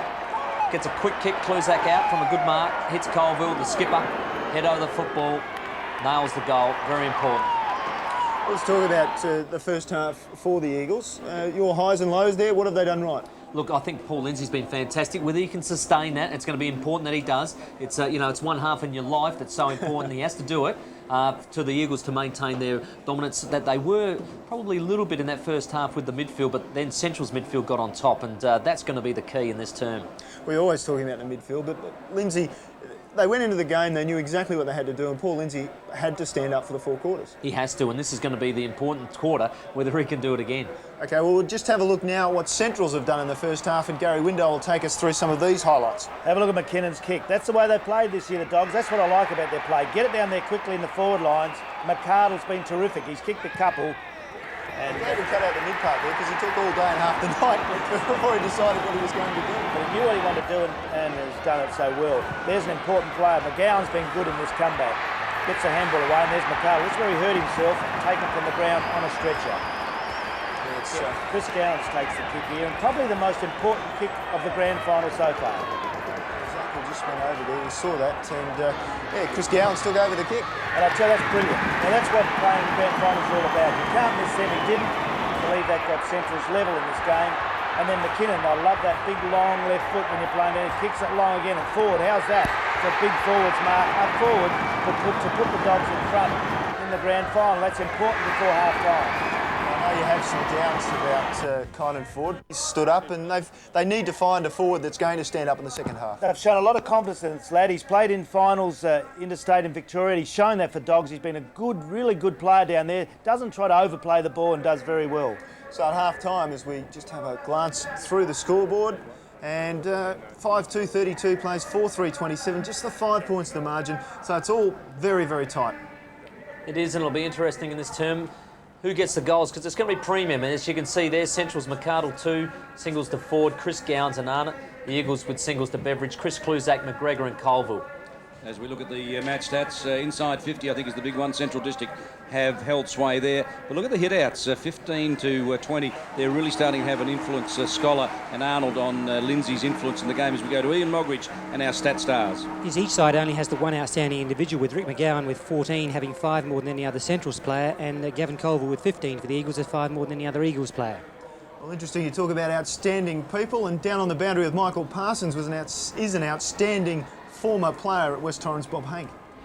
Yes, Bob, it's grand final day. Must bring back some good memories of a couple that you played in. Terrific, yes, half time and not much in it. I can recall back in the old days, 45, I was associated with one that we were lucky to get into. It was when the siren took over from the bell. We got into the preliminary final against North Adelaide. Their old side, and shouldn't have really, but we kicked a goal after the bell, got in and beat Ports. Then I go to 53 when I was captain and we beat Ports again. So it's the ultimate in football, there's no doubt about it, to win 2 premierships. We don't win enough for the old Eagles, so I'm hoping they'll come good today. Must be good to beat the Port team too, and Timmy Jennifer's up there, no doubt, with a scowl on his face. But how do you think your boys are going so far in this game? Well, I thought they did very well in the first quarter. There's no doubt about it that it was to me, it looks a 3 or 4 goal win. They held Centrals pretty well to a couple of goals, but when it came their turn, they didn't quite turn it on as they should have. There was 1 or 2 breaks that went against them, and I suppose at the moment you can say it's pretty well line ball, and depends on their second half. Now, if they finish the way they do in Ports, well, of course, you'll say they've got a good chance, but Central's a good side. I wouldn't like to pick it at this stage. Who are the players you like to watch most that run around with the modern-day Eagles? Well, Jamie Tape's a terrific player. Gavin Colville is he's a bit of a Lindsay head of my day. You know, he's always there, ferreting it out, and he's a terrific player. I'm a bit disappointed with Hawley today. Stephen Hall is generally gives him, but he's been a bit behind today, and I think that it's let them in once or twice. But generally, I'd say that they've got 2 or 3 players. Young John Floriani's been a good player too. All right.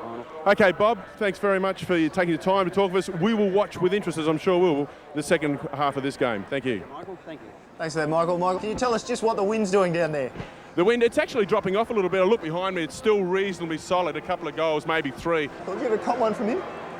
From McIntosh or from Michael, I did, and I was at the wrong height, mate, because it got me right in the chin. Look what it did to it. Jeez. All right, just about set for a start in the second half. Here's your commentator, David Mackay. Thank you. Stay with us for the second half. 5 points to margin. Couldn't be a better scene set. The second half of the 2001 SANFL Grand Final. Lindsay up and down wins it, but Chris Gowans steals it away, drives towards half forward. From behind it was Earl. Roving the pack was Slade towards Ford and Fruin. Ford just dragged out of the contest. Play on, says the umpire, and the ball across the line. I might just mention that Michael Parsons, fellas, did win the Jack Oatey Medal in 1987 on his 27th birthday. They won the flag that year, and he went back to Prospect Oval where he had 15,000 people singing happy birthday to him. Even presidents, so I don't think you get that sort of attention. Gallagher's on, by the way, Gary, for the Eagles. They'll need him, David, won't they? And he's certainly a good running type player. That's how this game will be won now. This game might break open in the second half after that toughness of the first. But Central's only lead by 5 points. This breeze still down there worth about 3. Fruin will do the ruck work defensively for the Eagles. Chris Gowans, a high one, up and down, out of bounds on the full, says the umpire. Now, Tim, Central District have rotated their runners off the bench. The Eagles have kept a couple fresh. Yeah, it's going to be important, I suppose, later in the game, and that's where the Eagles, I think they've got to be within 3 goals at 3/4 time. Any more than that, and I think the Centrals will get too much run and too much confidence from their turn. The Centrals played better against the breeze, really, than with the breeze. That's what worries me a little bit. Besh forward, Lindsay caught underneath that one. Quentin Graham dragged out of the contest. McGowan got Gallagher, and the ball dribbles across the line. Hanging on, says the umpire. So the free kick will come back. And Healy drives it forward. Ford from behind brings it down. Roving it beautifully was Big Arnold. Stevens couldn't get to the contest. Floriani threw himself in. Gee, he's just feeling his shoulder too, Floriani. He has gone in with just absolute abandon. He's got a knock on the AC by the look of the way he's holding it. Well, he has given everything in this match. I don't know there'll be few players that come off with any less left to give. Well, the ball down again, and the umpire will say, give it to me and I'll put it down again. Just that little period after half-time as the players try and work out what's going on. So, Tim, something that you come out of the change rooms, you've been in the dark, and it takes a little while to adjust. And there's a high one. Umpire's adjusting as well. Cicolella will get the free kick for Woodville-West Torrens. They've just got to keep winning this first football. They let it go in, I reckon, the last 10 minutes of that second term, where Central's dominated. And this little fella, he started it in the first term by winning the football a lot, and he's doing it again. And Cicolella taking his time. Bright sunshine, in contrast to what the conditions were like earlier this morning. McGowan, slick hands, probably a little too slick, but he got away with it. Gowan inside 50, ball fell a bit short, and now they pile in. Yeah, Gowan's kick just didn't find his mark. It was still better, Neil, that he went for that. I'm just going to say before, I think Centrals are getting sucked in just to blaze away all the time. They have to settle every now and again and find a body to get that goal 40 metres out. Well, Arnold just thumps it forward, hoping, comes over the back. Finally, a couple of Eagles players raffle it. Eventually, Crowell gets it off to McClure. His hand pass in front of Colville, who just bangs it outside 50. There's not a lot on offer, but he found Beveridge. He did very well. Now they're running. Off through the middle goes Fruin. Steadies, kicks short. On the lead came Matthews. Matthews looks up. Nothing much in front of him in terms of direct leads, but he goes to Gallagher. Ball fell over the back. Gallagher will end up with it. Can he dispose of it correctly? He does. Forward to Fiacci. On the left leg, Fiacci steadies. Took a little bit too long. The kick was spoiled, or at least half spoiled by Hay, and now Centrals come clear in defence. Arnott drives it forward, stolen away by Matthews. Off the hand of the back. Hicks did very well. Wide the tackle. It's holding the ball. Great second effort, Hicks. Fantastic, because Matthews thought he was away. Well, his second efforts and third and fourth have been legendary over his career. And the big stage has set him up today. Chris Gowans towards half forward. Quentin Graham caught under the contest. Crowd gathers and runs. Under pressure, it's wide. It's out of bounds on the full, if you don't mind. We're 4.5 minutes into the premiership term. Now, the Eagles tore Port Adelaide apart last week, Tim, in the third quarter. What's happening here? Well, they have to do the same things. They just have to keep winning the football and running it up into the breeze. They just need another tough term like they did in the first and be within 3 goals. Guerra kicks into the man on the mark. The ball ricochets fortunately back to him. Towards half forward on the second attempt. Up and down went McKinnon. Couldn't quite control it. Here's James Gowan running inside 50. He's deadly in these circumstances. And this time he's missed. Well, he never misses those. Yeah, very well called, David. You are right on. When I thought Gowan's running in the open goal, I've seen him do it so often this year. He just pops away. He did on that occasion. Have a look at that. And it's missed away to the right. Very unusual, but it's at the nerves of the grand final. Well, the first score of the second half, the margin. Centrals now out by 6 points. Ball in, and, well, it looked to be a mark. Well, the umpire's going to pay holding the man anyway. I thought it was a mark though, Tim, and Healy will take the kick. Yeah, and he's a good kick too, and with the breeze behind him, he won't have any trouble with the distance. Daniel Healy, raking left footer. Spent some time at St Kilda. 3 possessions for him though, Crossy. He just strikes out in my mind he's done some important things. The stats surprise me. Hang on to your seats though, I tell you what, he can kick a football. Have a ride for the Dogs. Well, we've got the ride from behind the goals, and just have a look at that work called Gary Window. So Daniel Healy kicks the goal, and Centrals kick 12 points clear. Well, I was getting excited as Daniel Healy, the captain, had that ball, because he's been a beautiful kicker of the ball this year. Lacking in possessions today, but Tim, that's what he's there for, isn't it? That's exactly what he's there for, and does that whack in the big ones when you can go back from around 50 and put an important. Have a look at that for kicking action. Absolutely sensational. Going, gone. Healy knew they were in trouble. Healy only had 2 possessions in the first half, but he's had 4 in 6 minutes this quarter. Well, it's the skipper's time, isn't it? Third quarter in the grand final, and Healy delivered the goods. James Gowans couldn't get it clear. Bucko Bello, fellas, just can't get near it. As Pestraship is forward, Darzanos applied a good tackle. Floriani's troubled by that shoulder. First time, it just hasn't gone kamikaze at it, and Arnott stole it away. Now Slade steals it. There's a real electricity about the Bulldogs at the moment. Crowell couldn't quite get there. Chris Gowans, McGowan around the corner. Left foot, a point. And you just sense, Tim, the momentum was right with the Bulldogs if that had gone through. Oh yeah, absolutely. If they get to, like I said, within 4 or 5 up, I think they'll just run over the top of the Eagles. But look, Floriani's in trouble. He's going to have to come from the ground. He's definitely done an AC joint. And as much as he wants to stay out there, they're going to have to get him off. Didn't move from the time he turned that ball over in the centre, or at least didn't attack the ball in the centre and got collected. He didn't move until that ball went through for a minor score. So he is struggling. And the Eagles struggling to get out of the defensive area at the moment. Up, McGowan takes possession for Centrals, turns it around the corner on the left leg.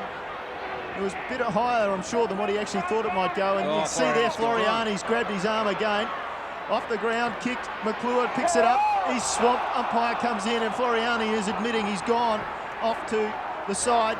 You can see him just looking across, and he's trying to head to the bench. Oh, that's sore. Look, it was gone before the last contest, and he got absolutely crunched in the middle of the ground. Well, he's off to the left of screen, just on the edge there, just waiting to see what happens. Pesh breaks. Now it's back to McGowan, and it goes in the direction of Floriani. Bravely, he goes towards the ball, but Ford comes through, picks it up. Shirley's in there as well. The hand pass comes back. Healy on the left leg. Chance for Centrals. Healy, what a goal! What a goal! reason why he was there. And have a listen to the Central's crowd now. Go Dog goes up because Daniel Healy is making the way now, coming back this season. The captain of the side. Now have a look at this for a half-forwards goal. That's absolutely sensational. In the grand final, it's a lot better. He's there for that, and that's two wonderful goals. Have a look at that on Goal Cam on ABC Sport. Daniel Healy's 2 in as many minutes and puts the Dogs on their way. As expected, Floriani's gone straight downstairs with the Eagles' doctor. Central Districts have still got another attacking option up their sleeve. Mikado, who was good in the first quarter, came off on a stretcher with a sprained ankle. He's jogging around the boundary line, ready to go again. 19 points the margin as Pesh gets one out of the middle. Do the Eagles need a quick response here? Nothing more important for them. Hicks over the top of it. Hereda fights hard. McGregor goes hard, and Dazanos, 14 for the Eagles, is right in the thick of things. 9.5 minutes into the third quarter of the grand final, and the Bulldogs are out to a 19-point lead, the biggest of this game. Lindsay and Arnold. Lindsay again down the throat of Pesh, but McGowan roved it beautifully. Towards the outer side he goes, where Gallagher sets out after it. Healy worried him out of the contest. Healy recovered it, squeezes one out to Arnott. He's dragged. Play on, says the umpire, and Tape slides in and forces a bounce. It's desperate times for the Eagles if they're going to save this one, Tim. Oh, look, it is, because it's only 10 minutes in to the third term, and they've got clear momentum, and they've got numbers around the packs. They've got numbers around the ball now. The bounce, Lindsay again. Beveridge, who's been pretty good in this first half. Arnott wraps him up. You can see, Gary, that the Bulldogs are not going to allow the Eagles to get their running game going. Well, the way they've played this year, these second halves are very important, and you can see this third quarter, as Tim mentioned, with the win, and they're putting in some hard work now, the Dogs, and with 3 goals up, the Eagles need a goal. The ball forward again for Centrals, and now towards the wing and towards the boundary, and Tate runs it over the boundary.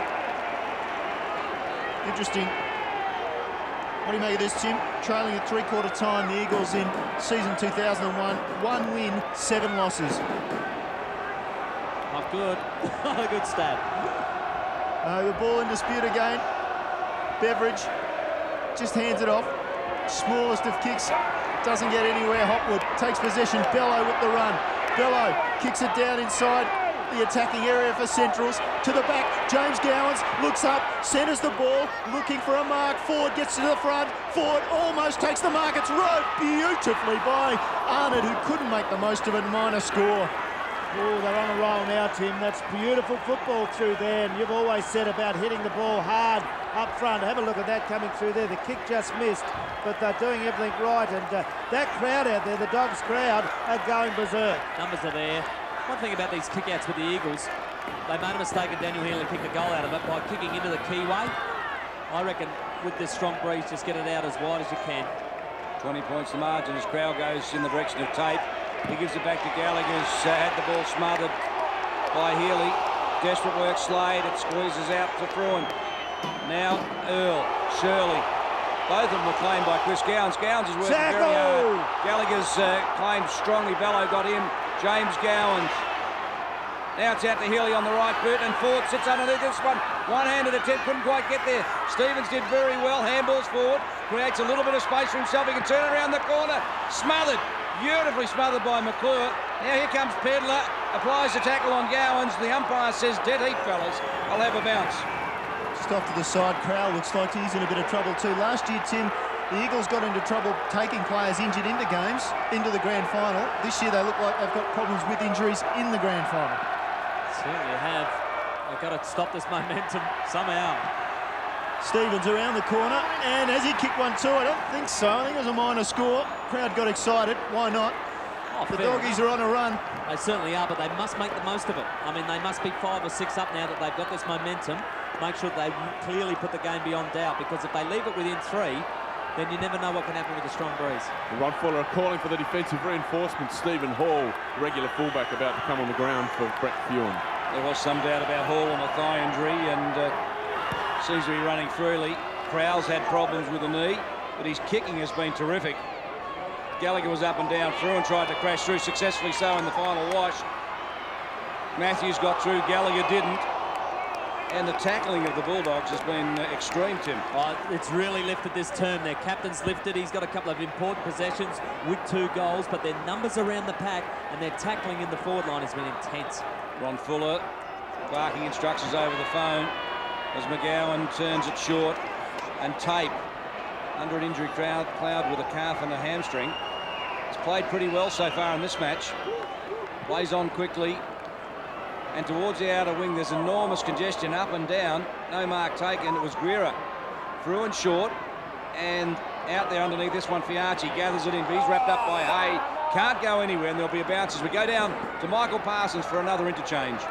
Yes, Catlister Clarkson continues to rotate his midfield. This time it's Steinberner coming on for Stevens, and Hall still waits his chance to get on the ground, and Fruin finally jogs towards the interchange bench.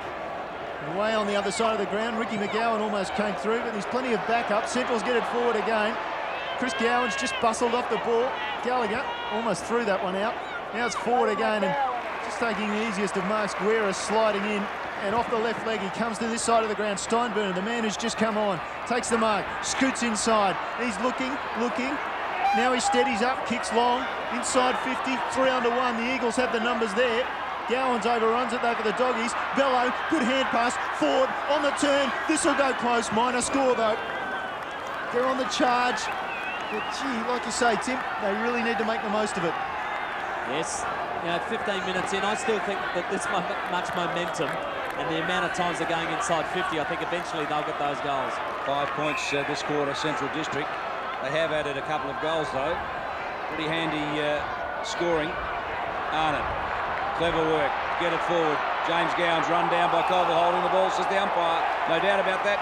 Colville looming as the Eagles' best as we go to Ian Mogridge. Yeah, this will be his 13th kick. He's had 4 handballs as well. So he's finding plenty of it, is Gavin Colville, the skipper.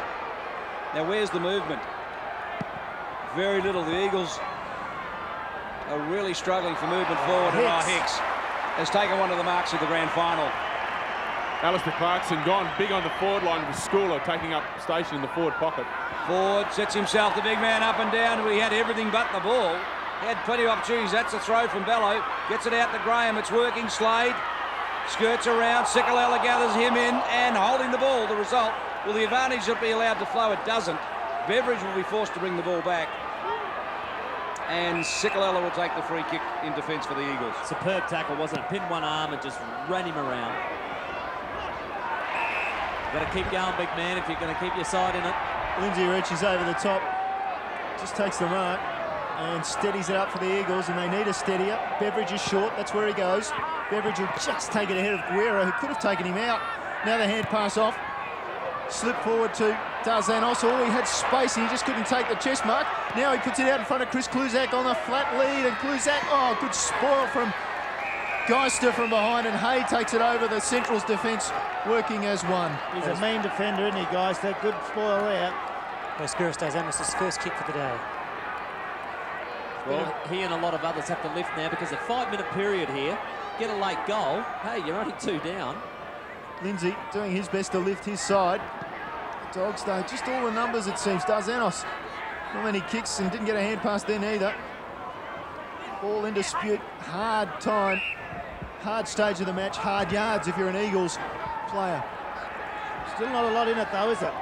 3-goal for at the 17-minute mark of the third quarter. Dogs doing everything right, a lot of possessions, but as Tim has said all through the game, they need goals to really tie it up. 22 points the margin. These sides have met 4 times this year and been inside 4 goals in every encounter. Hay streaks away, a long raking kick. Ford couldn't take it. He's really jumping strongly, but not able to complete the grab. McClure turns it.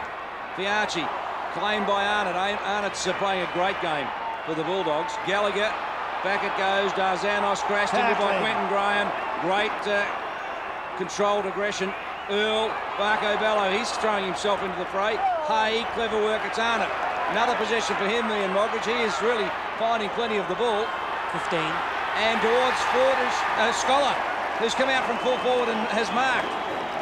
Wasn't that a beautiful movement? Oh, Gary, it's the 50-50 contest, the tackle after tackle after tackle. The Centrals in the middle of the ground turn the ball over. Superb work. And then to have the big bloke put down there by Alistair Clarkson, the coach, that's an inspired move, because the big man, not only was he tall, he was out running in front, and he's grabbed this good grab 35 to 40 metres out. From Lockhart in New South Wales. Came to the club January 2 years ago.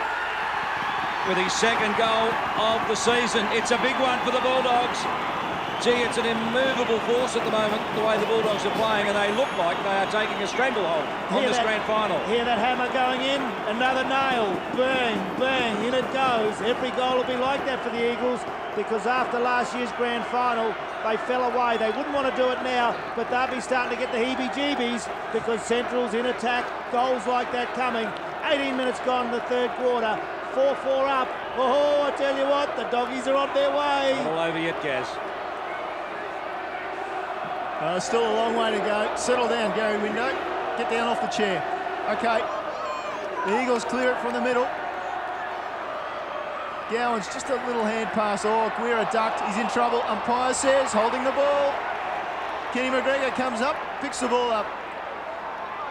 Not a lot on offer. He goes the direction of Kluzak, puts it out in front of him. He's surrounded by a pack of Bulldogs. And Hicks picks the ball off and then kicks it out wide to the wing, just out over the top of Guerra, I think it was. It might have been Hopwood. And in any case, the umpire will come in and take possession again for another bounce. We've travelled almost 20 minutes into the third term of the grand final. And it's not won by individuals, Neil, is it? But I tell you what, Hicksy's played a good old game in defence. The ball down. Somehow, Lindsay got a foot to the ball. It came to Guerra, though, unopposed at half-back for the Dogs. Guerra looks long, and his kick wasn't the best. Tape read at best.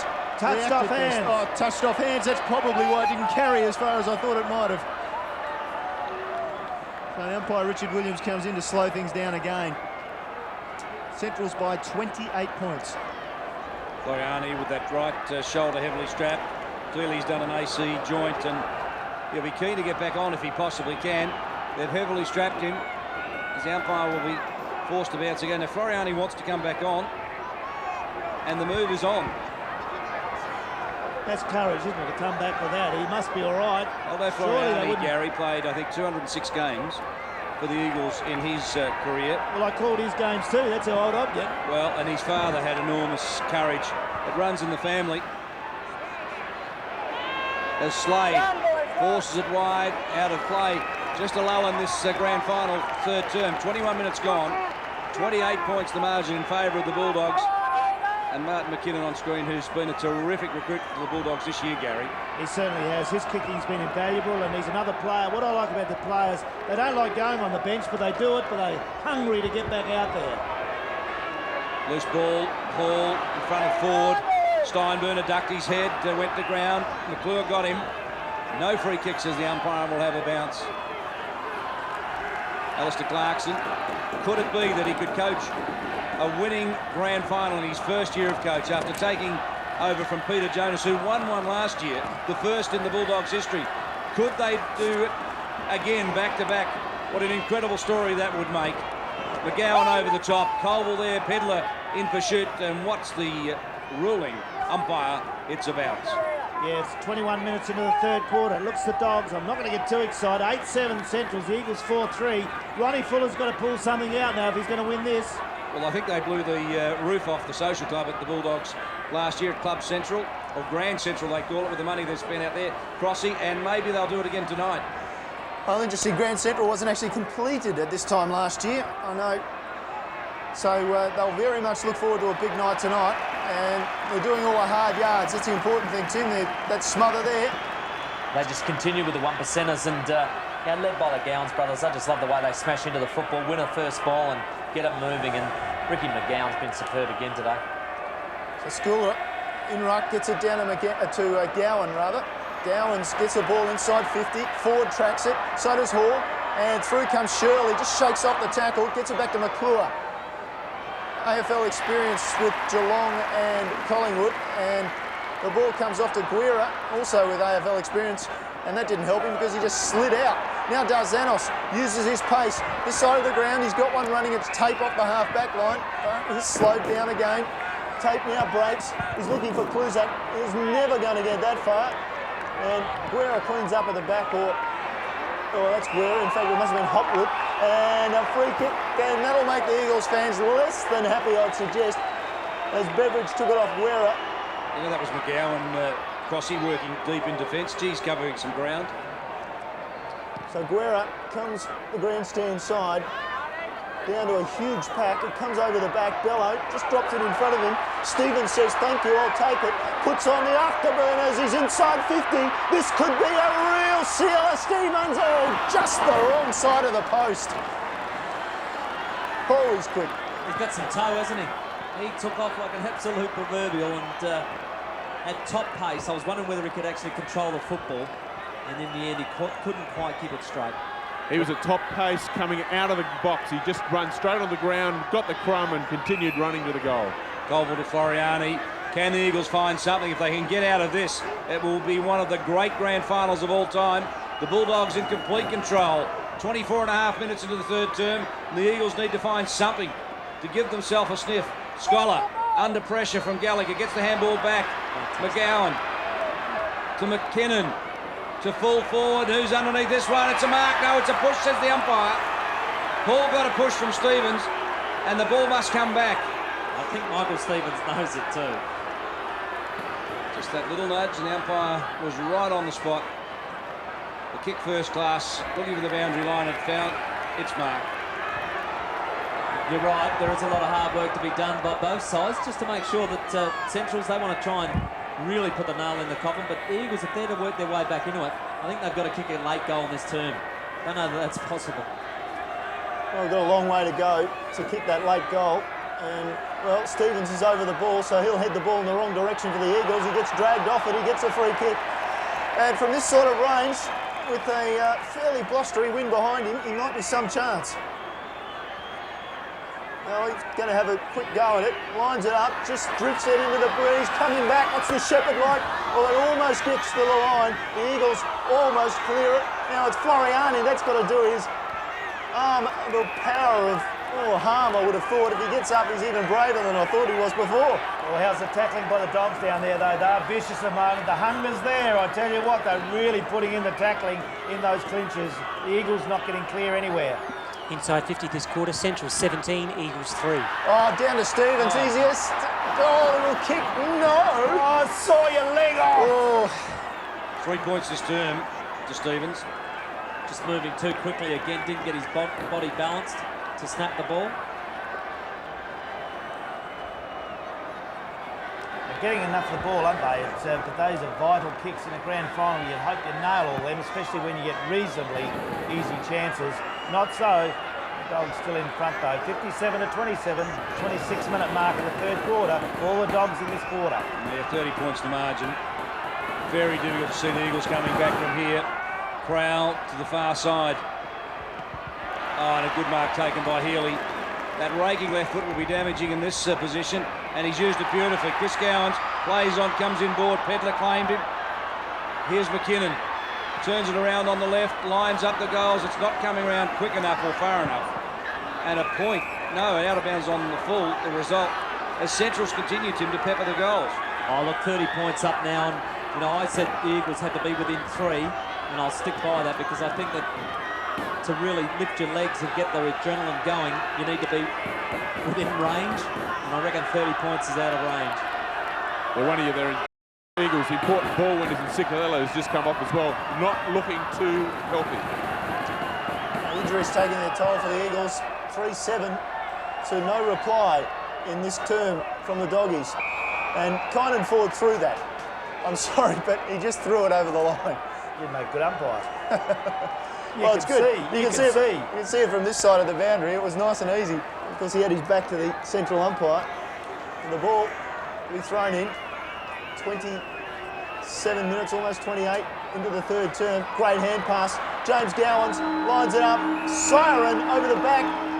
And no score as Gallagher takes the mark.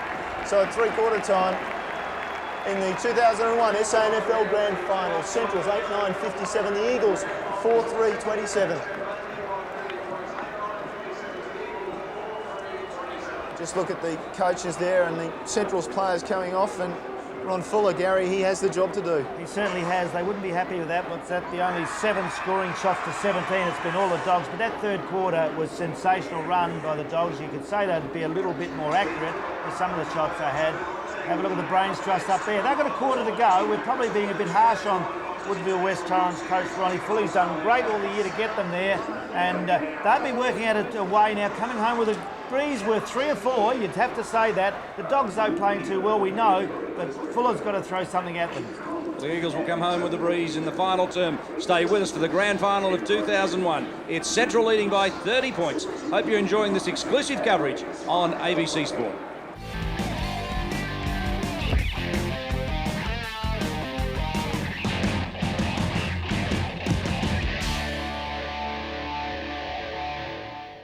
They call it the premiership quarter, not for the fact that it's not true. No, in the first half you see them battling, trying to gain an advantage, but that third quarter you've got to come out and do something. Centrals have certainly done that with a wonderful running quarter. They're a bit inefficient, they're kicking, but doing everything right.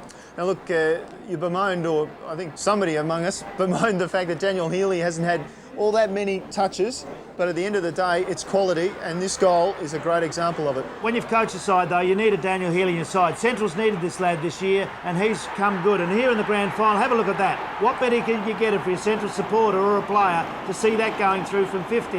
The captain really went well. Now, Colville, the captain of the Eagles, he's really been at it all day, and the tackling there from Sikalella, best tackle of the day. Yeah, very good, and they are good at Colville and Sikalella. You feel for these lads. They've given everything, as Floriani, but they're battling now because it's on, and the tackling from both sides has been terrific. Yeah, just that power through the centre. Look at that. The Dogs' numbers are really telling a story. And there's something they've learned the last few years, this tackling, kicking the ball in close, they're very good at that. Long kick forward, they've done that. That's big schooler. That was terrific, wasn't it? Yeah, and that's led to a quarter of 3 goals, 7 to no score from the Eagles, a vital third term. Well, they can't win if the Eagles play like that, but I won't say it because I've got that much time for Ronnie Fuller, what he's done. He's going to come up with something. They won't lay down. Just a quick squiz through the goal kickers. A couple to McArdle, of course, he's sidelined at the moment. Daniel Healy with 2 in that quarter, and just the singles on the slate of the Eagles. As we go to the stats and have a look at it, Central District dominating now. All facets of the game, kicks, handballs, marks are pretty even. And free kicks, they've even started to play in front and pick up a lot more free kicks. Hit-outs are still in favour of the Eagles, but look at the centre break, so the inside 50. They are just destroying them. Ian Mogridge has the individual stat stars. For Central's, Rick McGowan's out to 24 with 10 in that quarter. James Gowan's 16, Arnott 15 and Chris Gowan's 14. For the Eagles, Colville 17 and 12 each to Pesh, Sikalella and Beveridge. So, Gary G, you know, weight of possession, the number of forward 50 entries, everything seems to be going Central's way, and they entered as favourites, so it's all there for the Eagles. Certainly is. It's for them to do now, and they had that hard game against the Magpies last week to get them there. They deserve that. They look to me as they've slowed down a bit. They can't do that against the Dogs, who are just run. I like the way you got 5 and 6 players around the ball, just blocking it up and then to better kick on with the goals. Great. Just down onto the ground, Michael Parsons has been listening, and we're going to listen now to what Ron Fuller's been telling his players. All right, you've got to get in and under. Where are you, Nick? Right now. Nick. All right, at the crumbs, kicking goals in the forward. Yes, Ronnie Fuller obviously imploring his charges for one final effort. They're not out of it. There's still a significant breeze out here in the middle. He really wants his players, same as quarter time, be in front, both defenders and attackers. Get in front. We've got a chance. Alistair Clarkson, again, very quiet and confident about it with his players. He just really wants his players to continue to supply the effort. He's very pleased with the way they ran the ball through the midfield. Had a big, strong word for Marty McKinnon. Thought he played an excellent third quarter, but he really is looking for his players to, again, continue the effort. Job's not done. There's a grand final up for grabs right now. There is indeed a grand final to be won, Gary, but look, here's another stat for you. 3/4 time, the Eagles this season, when trailing, they've lost 7, they've won only the 1 game. In contrast, when leading at 3/4 time, Centrals have won 16 and lost just 1. Yeah, they certainly have, and they've done it through the year, and the way they've gone about is terrific, but I agree with the comment. It's a grand final out there, and Alistair Clarkson, he won't let it go now. They'll be banging it home and try to really go on with this. The Eagles, I don't know what they're going to do. They've got to get something up forward. They've got to get some forwards they can get there. I think through the centre, with the little players, they've got a chance if Big Lindsay, but he's got to dominate. He's got to run through those centrals and push the ball forward. It's asking a lot. I mean, we've talked all day about the fact it's asking a lot of Paul Lindsay to ruck by himself. I think too much, don't you? Well, at the end of the day, he's got, like you say, now we come down to the final stages of the match, and it's asking a lot to be able to push through that barrier and run through two other big men in the opposing side. Yeah, and that's the way Centrals have set up their game, with their long kicking, quick running game, but the two ruckmen there, with Arnold coming off the bench fresh all the time. He's a good experienced ruckman, but you can't get over those players. They stay the same height all the time, and they're big, tall blokes, and you can't just jump over them easily, so Centrals have been able to dictate play. Roddy Fuller saw there Alastair Clarkson having their final words with their players for season 2001, and Scotty Lee from Centrals is with Mike Parsons. Mate, it's getting closer. A grand final will be won. What are the instructions at three-quarter time? We've just got to keep on the front foot now. We can't afford to just sit back and defend with them with the breeze, so we've got to just get on the front foot and try and keep attacking. Pretty windy today. Any particular instructions to combat that? Oh, not really. Just, it's a difficult day. You've got to hit your targets, really, and just keep it going our way, basically. Scotty, we'll see how it goes. Thanks very much. Scotty Lee, Gary, would be one of the most unlucky of the Dogs players, or veteran or ex-players, because he was not in the side last year, and he's now part of the selection committee, but geez, an unlucky guy. He's been a terrific club man, Scotty Lee. Does a great job there. There's Ronnie Fuller on your screen. Yeah, Scott's done a great job, and a real club man. Here's the man that's got all the pressure on him now to run and do something with it. I feel sorry for the Eagles in one sense, but Centrals, I want to win every premiership. I can't believe I'm sitting here thinking they can go back-to-back premiers. It sounds so unbelievable to me. But the Eagles, again, Woodville came in 64 with the Dogs. I feel for them the same way. Let's hope he can get them up. I doubt it. Centrals look as though they're going too strongly. Ron Fuller said during the week that the philosophy's simple. If you're going to get to a grand final, you might as well win one. Yeah, they just haven't looked. They had that chance in the second quarter, didn't they, where they looked on their game, but ever since then it's just looked like Centrals are going to overrun them. Well, let's just have a look at how things shape in the final quarter, and to take us through is David Mackay. Thank you, Neil. The Eagles trail by 30 points. The Bulldogs have the upper hand, and McGregor has come out to centre half forward, and Crowell has gone to full forward for the Eagles. Crowell did kick 5 against Port Adelaide last week. Well, he'll need to do it again today. Arnold first tap down the throat of Shirley.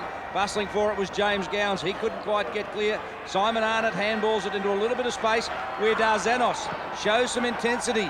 Drives it towards half forward. Great work Arada defensively. Did a terrific job of just forcing McGregor underneath that ball. And there is McGregor. Well, Tim, can he be the man? Is he the go-to player? He's definitely a target, but just early goals to the Eagles is absolutely vital. If they can get 3 goals within the first 10 minutes, I think that they will have a fair bearing on the game. Fair enough, Lindsay down the throat of Fiarchi. Goal sneak, goes for goal. They need this one. And he's checked the point. Might have been exactly what the Eagles required, the tonic to kick-start. It's exactly what they need. They need a couple of these to come off and to create something. Otherwise, Centrals will just one goal and this army will just go absolutely berserk and carry them home. Well, Tyson Hayes gone berserk, kicked it to himself and then took 3 or 4 bounces. Found Hicks on the far side of the ground. So Hicks assesses, kicks it long to half forward and ball the ground again, and in dispute the umpire will come in. Just take possession. It was Arnott who was the target of that kick, and he just backed in nicely to at least hold the ball in the area and hold up Pedler. So ball down, and Arnold just got first-hand the ball. Now Colville handballed it to himself, out of bounds again. Gary, you talk about all the hopes and that of the Central side, and how you didn't think they could win a second premiership in a row, or it's hard to believe, but gee, they do all the right things. Oh, they certainly have, and the club's really got its act together ever since Alan Stewart got in those 2 finals in 95, 96. Really, with this, the way they're playing today, and I know I'm being premature, we'll be a bit like that. They're absolutely done everything right, and probably one of the best sides now of the 90s, aren't they? They've really done everything right. Well, we're in 2001, but anyway, football videos, don't forget, if you want a copy of this grand final, 8343-4601. Phone in office hours during the week for a copy of the grand final. Got the feeling there'll be about 30,000 red, white and blue copies. They go mad over them. And they would. Just looking at the Gowans boys down there, what a recruiting move that was to get the 2 Gowans boys. But you can say whatever you like about players out there today, and I'll just say now, from all the Bulldog supporter, to us to have a couple of mongrels like that playing for us has been the best thing that ever happened. In the nicest possible way. Exactly. just the bench for Central Districts at the start. Sam McCardle, although ready to come back on, is remaining sitting down. Schooler and also Quentin Graham. Fair enough. Lindsay gathers the ball in out of the ruck, gives it back to Earl, who hasn't played terribly for the Eagles either. Hopwood missed it. Hay doesn't. Outside the line he was. I know it's a free kick. So free kick will come back to Hay, who is one of 10 players for Central who've played more than 20 games this year. So they've been remarkably consistent and fundamentally injury-free, and they really have dominated the competition. Gallagher, Pesh, who worked so hard this week to overcome that hamstring injury, towards full forward, but Hicks is playing a blind room defence. Along with Hopwood, I think they're the two, and Guira, perhaps three. You're being unfair to the others when you say that, but they have been terrific, Gary, haven't they? They certainly have. Well called, David. It's hard. I'm finding it hard to pick out certain players. McGowan, I could go on and on. I reckon McGowan has a stranglehold on the Jack Odie medal. If he just finishes off this quarter, he's playing incredibly well, finding plenty of the ball and using it. Darzanos goes after it. Chris Gowans chops it off, feeds it back inboard. Bello, well, Ian Moggridge, how many possessions has Bello had? He's at 5 now, 2 in the last minute. How's the eyes then, David? How's the look? He was going to blast for goal then. The eyes came up to him, didn't it? What, don't you love to see that? And popped it into a player in a better kicking position. Good player with good vision, but James Gowans, he knows what has to happen here. He knows they've just got to slow the thing down. I've got to kick a goal and make this Central's army go berserk. The Jack Odie medalist of 2000 goes for goal in the 2001 grand final. And he's missed a point. Give it to your brother. Your brother kicks it from there. You give it him, give the kick every time. That's very important. And everyone did go quiet. The Central's army out there quiet. You think it was a goal, just missed. 8-10 Centrals. The Eagles 4-4, and we're 5 minutes into the final quarter in the grand final. And the Eagles just go long and hard. Healy gets the ball, pumps it back inside 50. And, oh, that was brave from Steinberner, but Tate took it away from him. He's got a couple of players out on the far side. They do have the numbers. Shirley breaks through, takes possession of the ball, straightens up on the right leg, kicks it inside 50. Hay was brilliant. Hay, look at that. Out to the far side of the ground. McGowan is running. He's been doing that all day. And he just can't get around Gallagher and sensibly heads for the boundary. You can't penalise that, but I'll tell you what, there was no doubt where he was going. Very clever. 30 points the margin, 5.5 minutes into the final term. Just grown old and wise. Rick McGowan knows exactly what to do with the football when he gets it. Played brilliantly last year and he's doing it again. I must admit, I looked up his age during the week, his preparation, and I thought he must have been older than the 34-year-old coach, Alistair Clarkson, and he's not. Sorry about that, Rick. He's only 30, isn't he? Yep, he's just 30. And there he is. And you can just see that Jack Odie middle. Just about. Well, his defensive effort again today, the same as last year's grand final, has been absolutely magnificent. 18 kicks and 10 handballs. So 28 possessions. The boy from Dark Peak. What a journey it's been to climb football's mountains. And McClure, who spent some time away from the Eagles, came back to the club and he's been pivotal as part of their leadership group this year. Very clever player. Towards centre half forward he goes. Geister was up and down at the back of Serrata. Beveridge tries to paddle the ball forward into a little bit of space. He's claimed by McGowan. Another tackle. Floriani feeds it back. Quick handball to Pesh, is clever. On the left foot he goes towards goal, but he's missed. So time running out and opportunities diminishing for the Eagles to reel in the Bulldogs. Well, you're right. I said they had to get 3 within 10 minutes, and it's nearly the 7-minute mark, so it's getting harder and harder when you're missing shots like that. Goal umpire Camp. Great innovation this season. Bello looking for Arnold, reaches up. Well, he should have pulled it in. Earl was at the front, so was Sikalella. Gave the hand pass back to Lindsay. That was quick to Crowell. Crowell's, well, he just fumbled the ball, and it meant he had to kick it high back into the 50. And the doggies tidy up. Geister, his short pass. Backing in was Healy. Crunch. Down they go. The ball's there somewhere. Crowell's in trouble by the looks. Number 17 for the Eagles, just off to the right of screen. And I think he's in a bit of trouble. Yeah, there might be 2 players in trouble. Or maybe they're just taking their time. No. I think there's a few that are in trouble, Crossy. Just have a look at the way Crowell lands here. Oh, it's very awkward. Yeah, there's something to be said about perfect preparations for grand finals. The Centrals had probably the easier run as far as games concerned, but the Eagles having that good balance run they thought in there and didn't get out with injuries, but they haven't lived up to it today. Lindsay scrambles the ball forward, maybe a free kick. Beveridge roves it off the left leg, kicks it out in front, and the Doggies, oh, good mark. Just going to say they had too much, and they had too much legs in. Stevens, who jumped up, took the mark, kicked it wide, finds James Gowans. He's being harassed by Floriani. Brave effort from Floriani. He's clearly favouring that right shoulder. And James Gowans takes advantage, dribbles it along the grandstand flank, picked up by McKinnon. Gowans is in there again, and the ball will be called for by the umpire. James Gowans, some of the things he does, have a look at that. It's pretty good. He's at it now. But it was a pretty good movement to get it around centre wing. He knows the value of just not giving the ball up and keeping the advantage of your teammates. Margin was 25 points in the second semi-final. The Bulldogs had all the answers. McKinnon, welcome back to the club after stints with 3 AFL clubs. So I think he'll celebrate long and hard. There's some real stories in this Bulldog side, Gary, aren't there? There certainly are. There'll be plenty more after today too. Stevens, recruited. Their recruiting's been absolutely sensational, the Dogs. They've really got on a vein of players after years not doing it, and they've really paid off. Scholar has even paid his way today. The big fellow has come of age. Arnold, the veteran ruckman, over the top to the skipper. He'll be the first skipper to captain it in his first year. And he's kicked one. What about that? He kicked 3 in the second semi-final. He's got 3 today. You talk about leading from the front and leaders. This fellow will be put on a pedestal at Bulldog land forever. He certainly will. To win premierships, to play like this in a grand final, he was there for that. We talked about that through the game. But Daniel Healy with his 3rd goal, 2 in the 3rd, and now 1 in the last quarter. Oh, have a look at the Central's crowd. They're starting to think, oh, can't see yet, it's too early. We're only 9 minutes into this final quarter. Back to back, can you hear it? 35 back points. To back. 35 points, they can sit back and enjoy it. I tell you what.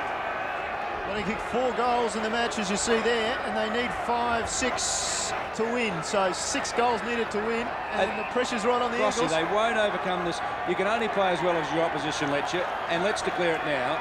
The Bulldogs haven't let the Eagles play well today. They've been the better side on the day. No, I don't like that. There's a flare down there. The security guards jumped on that beauty. I hate those things. A flare, they're very dangerous. It's down to the right of screen, but we won't go to that now because the Eagles surging forward again and again. The Doggies turning them back. Slade, great, under the pack. Got the hand pass out to Hereda. Hereda will go wide. There's a player down back there at half-back, and it's an Eagles player. Let's stay with the play. And boys, if you could pick up who that was. Pesh. So Gowans comes around, kicks it inside 50. Oh, the push, and the umpire's paid the push to Floriani. Brave effort from Floriani at the other end of the ground. The stretch is being called for. And Nick Pesh, who unfortunately went into this game with a bit of a cloud over him and injury. There's a hamstring injury, but he's clutching his left knee. And that's the flare being down there. Oh, everything happening here. Michael Parsons, there's been another change. Yes, Chris Kluzak coming back on. Looks like he'll come on for the injury to Nick Pesh. Well, there's the remnants of that flare. It's a pity because the Central support crowd, when you get down to it, are the best in South Australia. That chanting, the way they've given that excitement to SA football is great. But these flares and that, you've got to be very careful with kids and everything down there. Don't want to go too far, but the Central supporters, you won't stop them now. There'll be 130,000 out of Elizabeth over tonight. A spare a thought for Nick Pesh while all this is going on, and there's all that excitement in the crowd for the Central's fans. Nick Pesh being loaded onto a stretcher and looks to have done some serious damage to his left knee.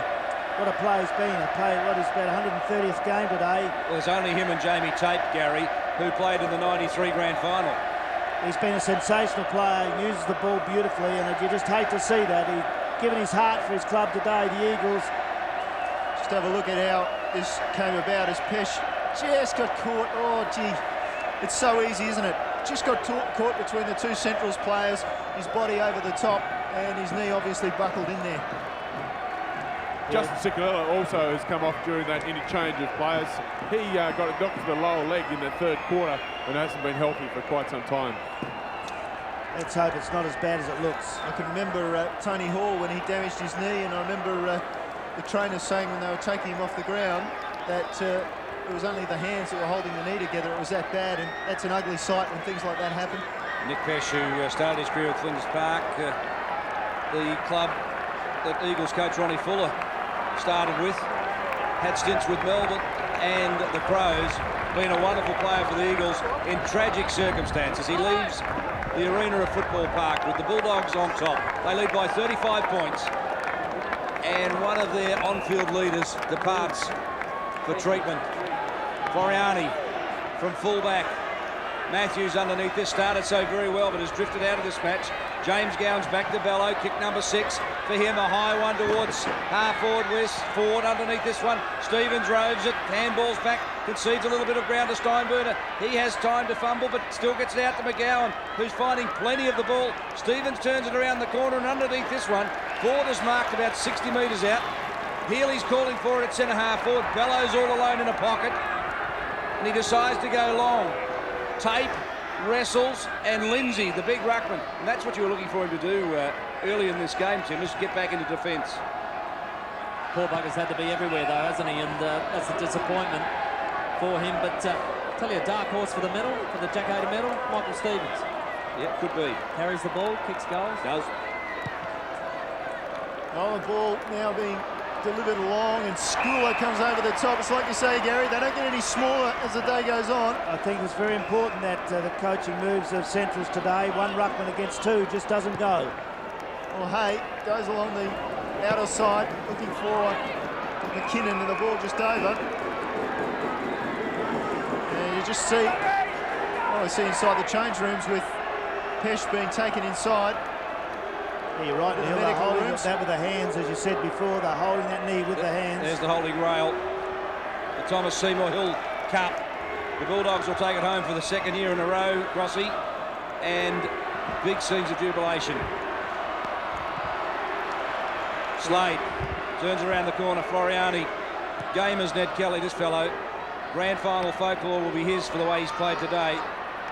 Colville, the skipper, has led but has had very little support. Geist has been very good defensively. He's been dour and has done the job. Guerra has been good. McGregor gets it out. McClure claimed by Bello. Now it's Crowell. McGregor over the top. Colville's 55. His best kick will make the distance. Handball's inboard. A little bit of space required here. Shirley turns himself around and drifts it in.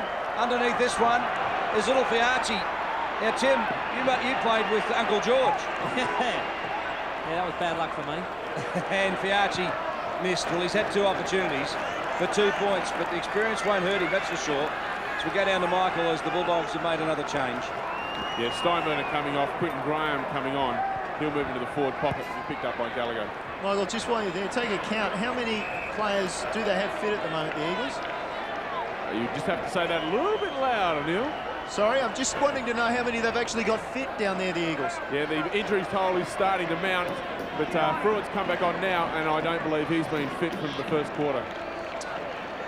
Well, the Doggies will take it, there's no doubt about that, as Rick McGowan, obvious candidate, as we mentioned, for the Jack Hayter medal, kicks it long to the wing.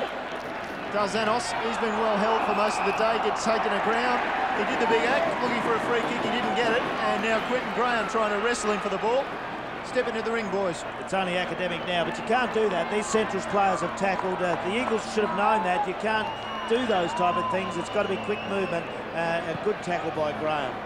Best tackling side in the league, Central Districts. And McKinnon, takes possession, outside 50, drives it in long, looking for Bello opposed to Crowell. Crowell should take it, he does. The taller man got to the front, used his body well. Oh, dangerous. Well, Floriani clears it to Colville. He's still running. His kick, it set him up. Look out. And Guerra takes it away over the line. And you can see from that picture there that he's done a lot of hard yards this afternoon, Brent Guerra, and he took the ball away from McClure. The Bulldogs have kept the Eagles to just 3 points since late in the second term. It's been an incredibly good defensive effort from a well-disciplined side. Give them their dues. They have been fantastic, well coached and well executed. Yeah, their tackling's been superb. They've done all the 1%ers. They took a while to settle down. Their first half wasn't fantastic, but yet they were up. And that was a real good sign for them, so they could reset at half-time and do the job that they've done today. And let's be honest about it, midway through the second quarter, we thought the Eagles had the upper hand. Well, they did. They definitely had the momentum, but they swung it around now, late in that second term, and it's been all Bulldogs since then. Floriani will be high amongst the Eagles' best. Beveridge has used the ball pretty well.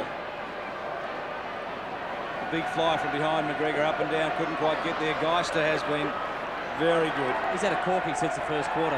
Guerra, I thought his third quarter really set it up for the Bulldogs. He was terrific, Guerra, in that third term.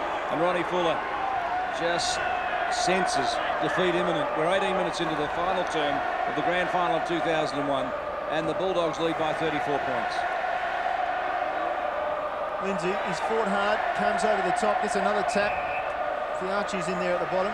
In the end, Centrals could maintain the intensity all day long, smashing and bashing their way, earning the football, getting it out to their other players. It's just been a superb effort. All that against Schooler. Well, Bruin came over the top, belted it forward. Now they raffle the ball, the Doggies. Hay gets it wide, looking for McGowan off his knees. It's superb. Parada. Now Slade. Oh, good in tight situations. Managed to get it down the line. Another 30-40 metres gain. The Doggies get it out of bounds. 34 points the margin. And the Eagles' biggest loss of the year. They've had 7 of them. Biggest loss was 31 points. I don't, Neil, I'm just thinking about this. Another back-to-back premierships, which is unbelievable. But I don't think that enough's been made this year. And why I thought Centrals couldn't get back after losing Danny Holm and Peter Jonas in 1 year in your first premiership year.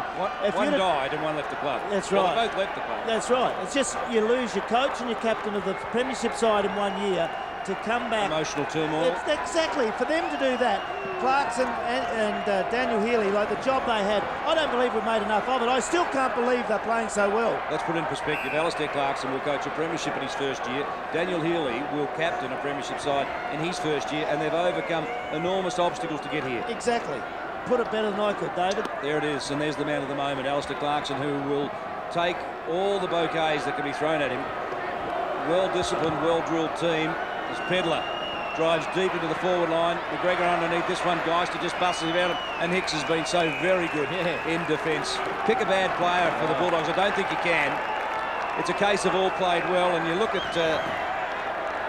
4 guys who played 21 games this year: Slade, McGowan, Hopwood and James Gowans.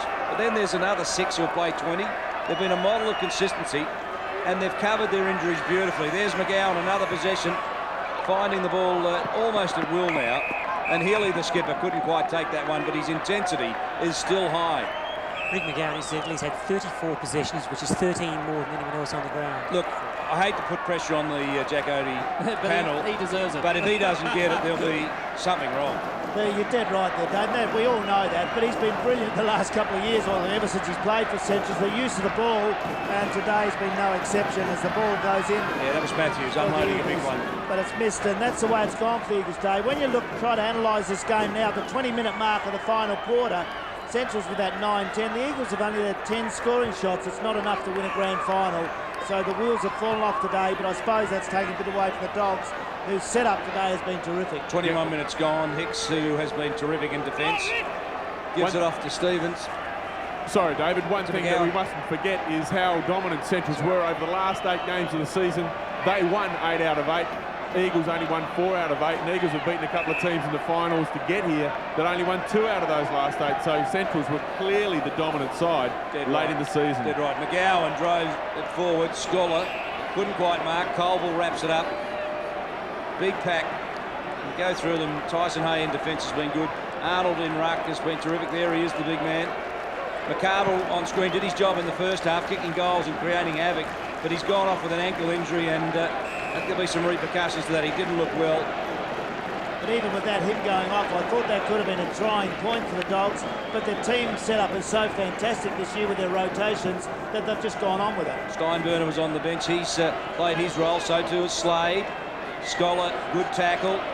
Hopwood has been a terrific defender, as has Hereda, probably one of the contenders for centre-half back of the year.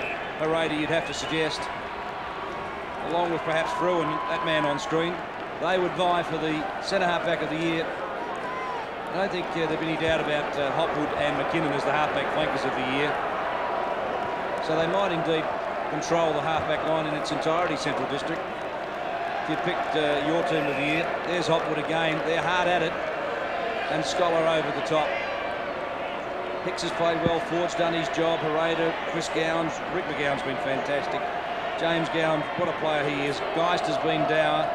Scholars, Ruckwell, Steinburner, Quinton Graham, Arnott's been very good. Greer's third term was great. You just keep picking them out, don't you? The Eagles are trying to mount some form of challenge, but the Bulldogs have got them covered almost at every turn. Hicks couldn't quite get there. Geister does, goes to the boundary line. Well, let's all start singing. Sorry, David, I've got to stop the show now. Let's all start singing. Go Dogs, go Dogs. Come on, everyone. What's the club song, Gary? There's some people joining it, Gary. There's no worries about that. Here's your chance to sing on national television, Gary. That might ruin it for them. They can do it out there. I can't believe Central's coming out for back-to-back premierships. It's unbelievable what they've done. And the enormity of it still hasn't hit me. Here's 2 in a row. I can't believe it. Well, it's hit the Eagles, Crossy, no doubt about that. Oh, a lot of things have hit the Eagles today. There you go. Well, they obviously took their time, but they've unveiled it at the right time, haven't they, Tim? Yeah, they certainly have, and that's a good sign. You've just got to do those things at the right time, and they've done it there. I'll tell you what, there's no reason to disbelieve. I know it's early days, but there's no reason to disbelieve this is not the start of something even bigger. The ball comes down. Chris McGowan tries to get through, can't. Paredes over the ball. Umpire calls for it again. It's just slowing down, grinding down. 33 points the margin, 24 minutes into the final term. Yeah, just on that, I mean, they've had a good, I think since Alan Stewart got there, they've been a very good club, but you've got to be careful when you start talking about what's going to happen. I think it's best to talk about dynasties as such after they've happened. Stevens on the grandstand side with the mark. Just has a look around. Nothing much on offer. So he elects to go long. Down past the wing. His kick didn't really find a player. Didn't really find a target either. Beveridge was good. Gallagher was good as well. Got his hands clear. And then the Dogs come in and just smother the attack. Ouch. That looked like Darzanos, who will be holding a kidney for some time, as Bello just gets it out of bounds on the full. And Darzanos might be slow to get up after that last collision. And everything hurts that little bit more and a little bit longer when you've lost a grand final, believe me. Certainly, and Central's, the way they've played, I think, is more important to add, because their courage, their hardness at the ball has been terrific in the last 2 grand finals. Something they've learned. We've always had brilliant players out there, but these last 2 sides, aren't they brilliant team plans they've got? Guerra breaks through, just kicks it long. McKinnon doing his best, taps it out. The sweeping hand pass was great. Bello got inside 50, has a bounce, has another one, draws the player over the top, and the goal forward. Oh, start celebrating if you're a Doggies fan. In fact, I'm sure you're already doing it. This has been an emphatic victory. Absolutely unbelievable. Have a look at that. If you're an old Central supporter, you can't believe this. Last year, I've said it all the time, was just an emotional high that you just don't understand how much it meant to the Central's supporters. And now today, to go back to back, and the way they've played and just blasted the opposition out of there is an unbelievable, I reckon, just an achievement that's so hard. I was grown up with the Magpies being in this position. Here it is, the Dogs back to back, going for 3 next year. 3 to Healy, 2 to Ford, and 2 to McArdle, the leading goal scorers. And look at that scoreline. 39 points in favour of the Bulldogs as the ball comes back and the terraces erupt in blue, red and white. Darzanos came off as a result of the injury, replaced by Sikalela, who can hardly walk. Beveridge forward. Chris Gowan's missed it. Arnold overran it.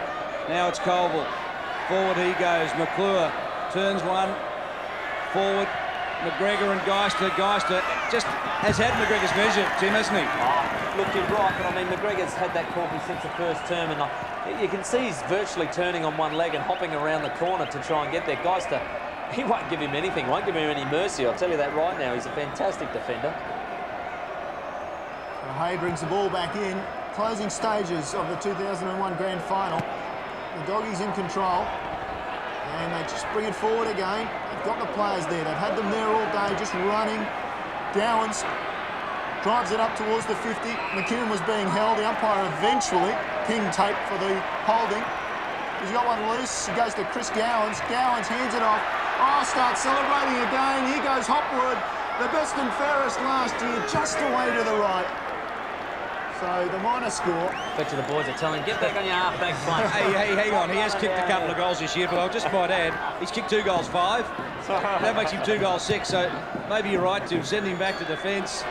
He'll certainly be hearing about that tonight. Fiarchi couldn't mark it. Slade fights hard for it, but Floriani with that shoulder heavily strapped collects one for his corner, drives the ball forward. Quentin Graham got him late, and the free kick downfield is McClure's. We are 27 3/4 minutes, almost 28 minutes gone in the grand final. The Bulldogs will take it. They'll be back-to-back. Celebrations will abound out at the Ponderosa, and the Bulldog family really has cemented itself as a powerful club. Not only did they do it this year, they followed it up, and that is a sign of a very great club. Well, can I start barking now, boys? Bark, bark. That's 2. Bark, bark. You'll be guilty. I think there'll be a few barkers out your way tonight, Gary. Yeah, there certainly will. They deserve it. You put up with a lot of, and I can't swear on national TV or on the ABC for sure, but we've put up with a lot over the years. I tell you what, this is making up for it. Well, you can, but we'd ban you for life, of course. And Arnold, Parada, over the top. Little handball. Oh, Hopper was very good. Evades a tackle on Fruin. Just grubs it along the boundary line. Earl couldn't quite control it. The bustle was on and he couldn't get there.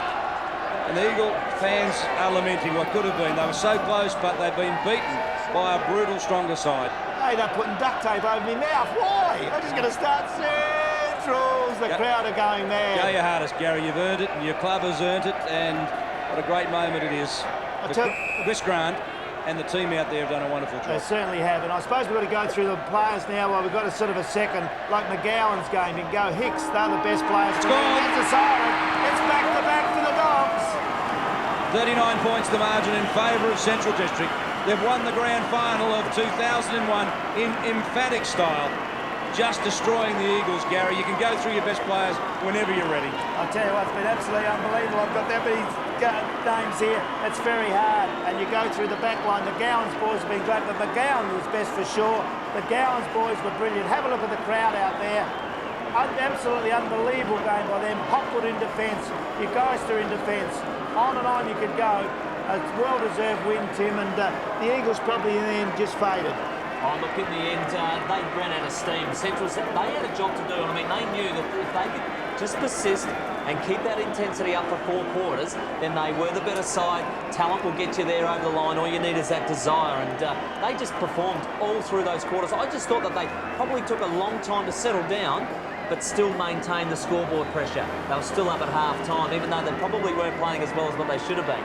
And you can just see the faces there. Those 3 boys there, Ricky McGowan and the 2 Gowans brothers, were superb today. They're the ones that actually turned it for mine in the midfield by earning the first footy. So, long and hard look down to the board for those boys.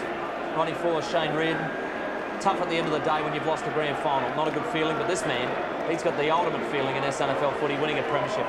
That's about the most emotion we've seen of him, and all those shots of him during the game, before the game, and in that last quarter in particular, and he's held it all in until now. Strikes me as a very focused bloke and always keeps his mind on whatever the task is at hand. Well, Michael was trying to get to Alistair Clarkson, but Alistair obviously, he's shunned a lot of interviews this year, and he's trying to get to his players, and as we see, that's the joyous scenes that you want to see after a grand final. A reminder, that's 10 in a row the Doggies have won. 10 games in a row, Gary, not 10 grand finals. I just want to stress that. Yeah, that was good. So good to see McCarver out there running around. There's Chrissy Grant out there with a hard-working secretary manager, general manager they call him nowadays. Would he be happy? He's been there for a long while, and he would just be so happy with what's happened to this Bulldog side. Important to have the backup off the field, and Chris Grant's been there for a long time through a lot of tough times. They certainly had a lot of long-suffering supporters out there, and I see Robert Zarella there has been a big supporter of the club for many years out there. Simon Lewis, ex-player, out there, look, he's happy too. And Daniel Healy's with Michael Parsons. Daniel, congratulations. First year as coach, you've got a flag under the belt. How does it feel? Yeah, it's just fantastic for all the guys. It's a great club. We had a great day today, and unfortunately the twos couldn't get up, but this is fantastic, 2 in a row. And what do you put down to the Vicks too? You had a great season, controlled it all through the back part of the season. What do you put that down to?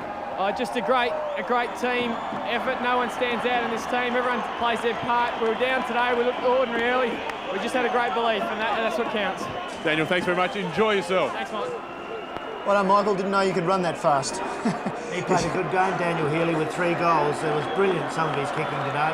And this is also important as Chris Gowans heads the team, and James Gowans heads the team down to the southern end of the ground where most of the die-hard dog fans are, and I'm sure, Gary, stay here. Yeah, I better stay. Have a look at that. It's a Premiers 2001 again, you rippers. Hey, look, that's terrific, and you need that. Those supporters out there are madly loyal. They've done it for years. They've copped it, and now they can get the spoils of it. I reckon that's great for footy. Yes, they really enjoy it, don't they, Tim? And this is something, I guess, in some way you can equate to. Look, you were fortunate enough to be involved in many a grand final win. As we go back down, Michael Parsons is with the general manager of Central's, Chris Grant. Chris, it's a big day for the club. Oh, huge, Mike, back to back. I mean, that's really a hard gig to do, so we're pretty proud, I tell you. It's pretty hard getting that first one. What does the second one mean off the top of that? Oh, look, I think we got the monkey off our back, and the way we approached this one was with a bit of low keenness, and it was just sensational, and it's a real proud feeling. You got a few excited doggies in the outer. A big night at Central Districts tonight. I would hope so. Congratulations, enjoy. Well, you'd be counting the bucks now, Gary, because as I said, Grand Central, the club rooms wasn't finished last year, but this year they managed to finish them about, I think, 2 or 3 weeks after the premiership win last year. That's right. Well, they could afford to tear the place down, I suppose, but this year they'll want to keep it all nice and tidy and have a really good time out there. They certainly will. Now, what they've done there, again, it's just you can't believe what they've done. That club out there, and if you haven't been out there, go out for a meal, boys. I tell you what, it's a crook old setup, and to do things like this, the club goes on its finances support to win back-to-back premierships with all that's happening out there in that community club is really terrific.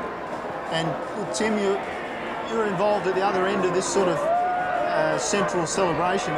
You beat them in 95 and 96, and gee, they've come out of it all right, haven't they? Oh, look, they're looking magnificent, aren't they? It's the one day, I've got to say, that you feel like a rock star. And afterwards you get back to the club and they'll have thousands out there, and honestly, you get up there, you think you're, Bon Jovi or something waving to the crowd. It's just fantastic. And look, they have got a really good structure going down there at the moment. And I spoke to Ricky McGowan about it last year. I said, look, the first one's the hardest. Break the ice and then you're away, because then you've got the belief. And these guys, there's no way any of them felt that they weren't going to be able to get back and win this game. Well, it's interesting, sport's full of those, because honestly, I know I used during the year the example of the Queensland cricket team and the Queensland baseball side. Both couldn't win, could not win, finally break through. Next thing you know, they're getting more and more. Because it's the belief, and you've got little blokes like Slade and the Cowans brothers that win the first footy all the time, and outstanding effort. Now we're going down to David Mackay for the official announcement of the Jack Odie medal winner. Ladies and gentlemen, please put your hands to the Eagles, who have played a wonderful game. And to Central Districts, the victors this year, a champion team going back to back.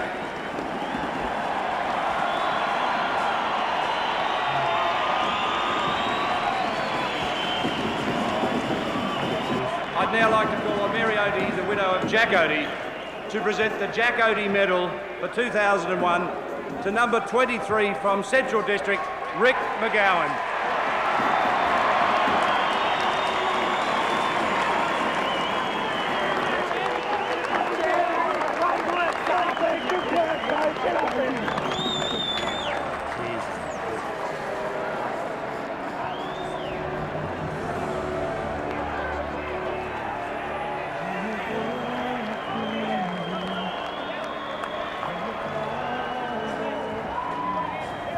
First of all, thanks to Mrs. Odie for the award. All the spectators that come out today, it was the day looked a bit suspect early, but it turned out a great day, and it's great to see you out here. To the blokes over here, it was pretty hard ask for us to come up this year, but Clark's done a great job to keep our heads pretty level, and we got here. Well done. To the Eagles boys, I know how they feel. It's pretty tough, but they've shown that they're one of the best sides in the comp, and I'm sure we'll see a lot more of them in the future. Thank you. Thank you, Rick. I'd now like to call on Darren Jarman to present the grand final medallions to the winning team. Darren, of course, was a champion player for South Australia, Hawthorn and the Crows, and a 3-time premiership AFL player. Please welcome up Darren Jarman.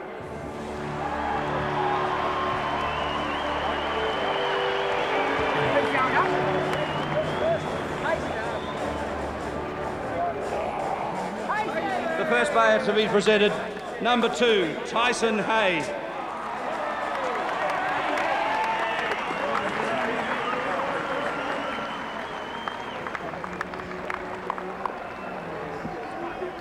Number 5, Damien Arnold.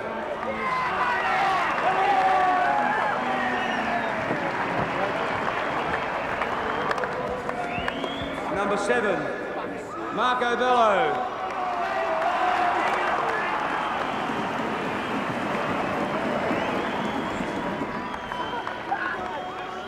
Number 10, Michael Stevens.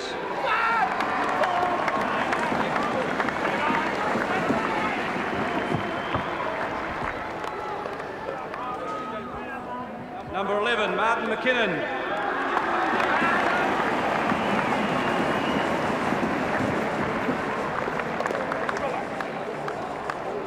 Number 12, Sam McArdle.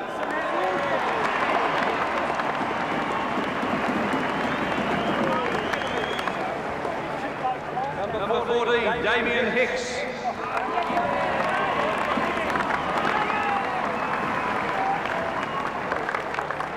Number 18, Kynan Ford.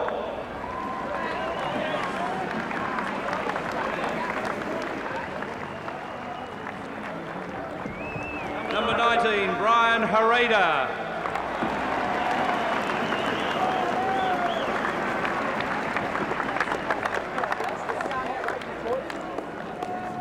Number 21, Chris Gowans.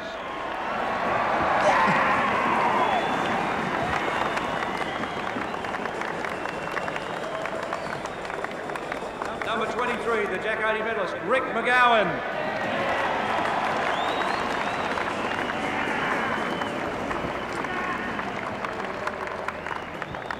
Number 28, James Gowans.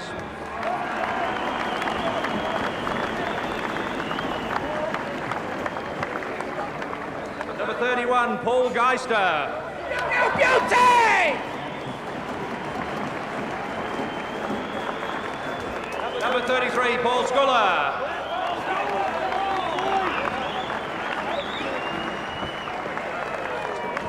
Number 34, Nathan Steinberner.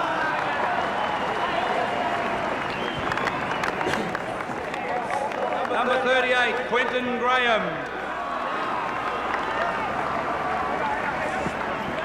Number 42, Simon Arnott.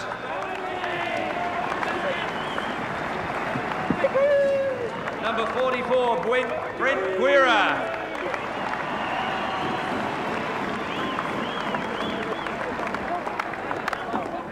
Number 45, Heath Hopwood.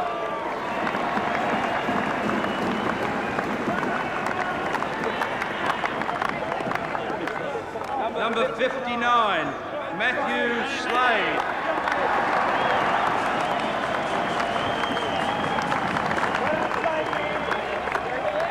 The coach of the Bulldogs, Alistair Clarkson.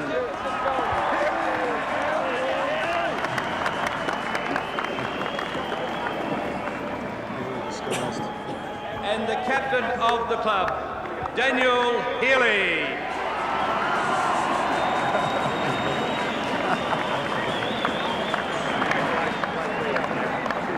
I'd now like to call on Max Bashir, the president of the SANFL, to present the Thomas Seymour Hill Trophy to Alistair Clarkson and Daniel Healy. Please welcome Max.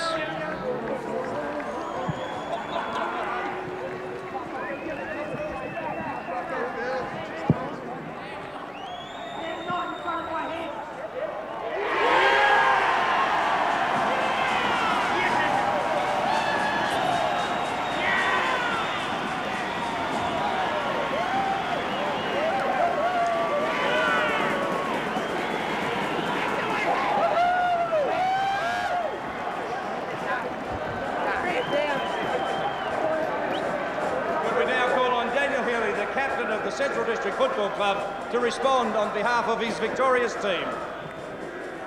Thanks, David.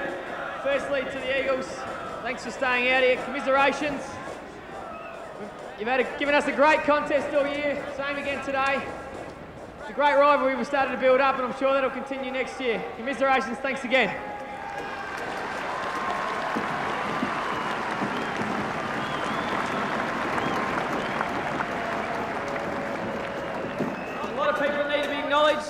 Obviously, firstly, this group of players, not only these guys behind me, but the other 21 who represented the club this morning for the twos. We feel for them. Best team all year and missed out, but they're part of this as well. It's a great group of blokes.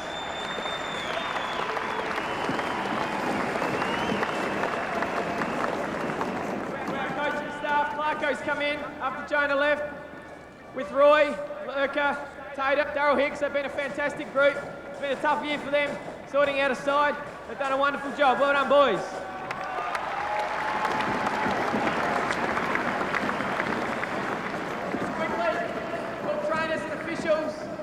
Everyone else who helps out on match day, training night, you all know who you are. We really appreciate it. Thank you for that. To you guys out there, we're a great club. We'll continue to be a great club with your passionate support. Thank you.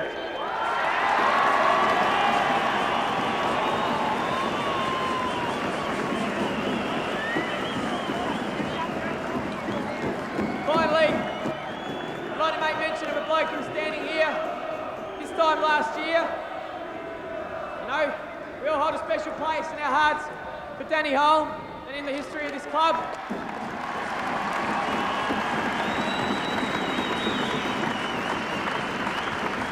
I'd like to think he would have been proud of his boys today. Thank you. See you all back at the club tonight. Ladies and gentlemen, put your hands together for the premiers of 2001, the Bulldogs, as they make their way in a lap of honour around Football Park. And first, before they get to that, gonna have the obligatory photos.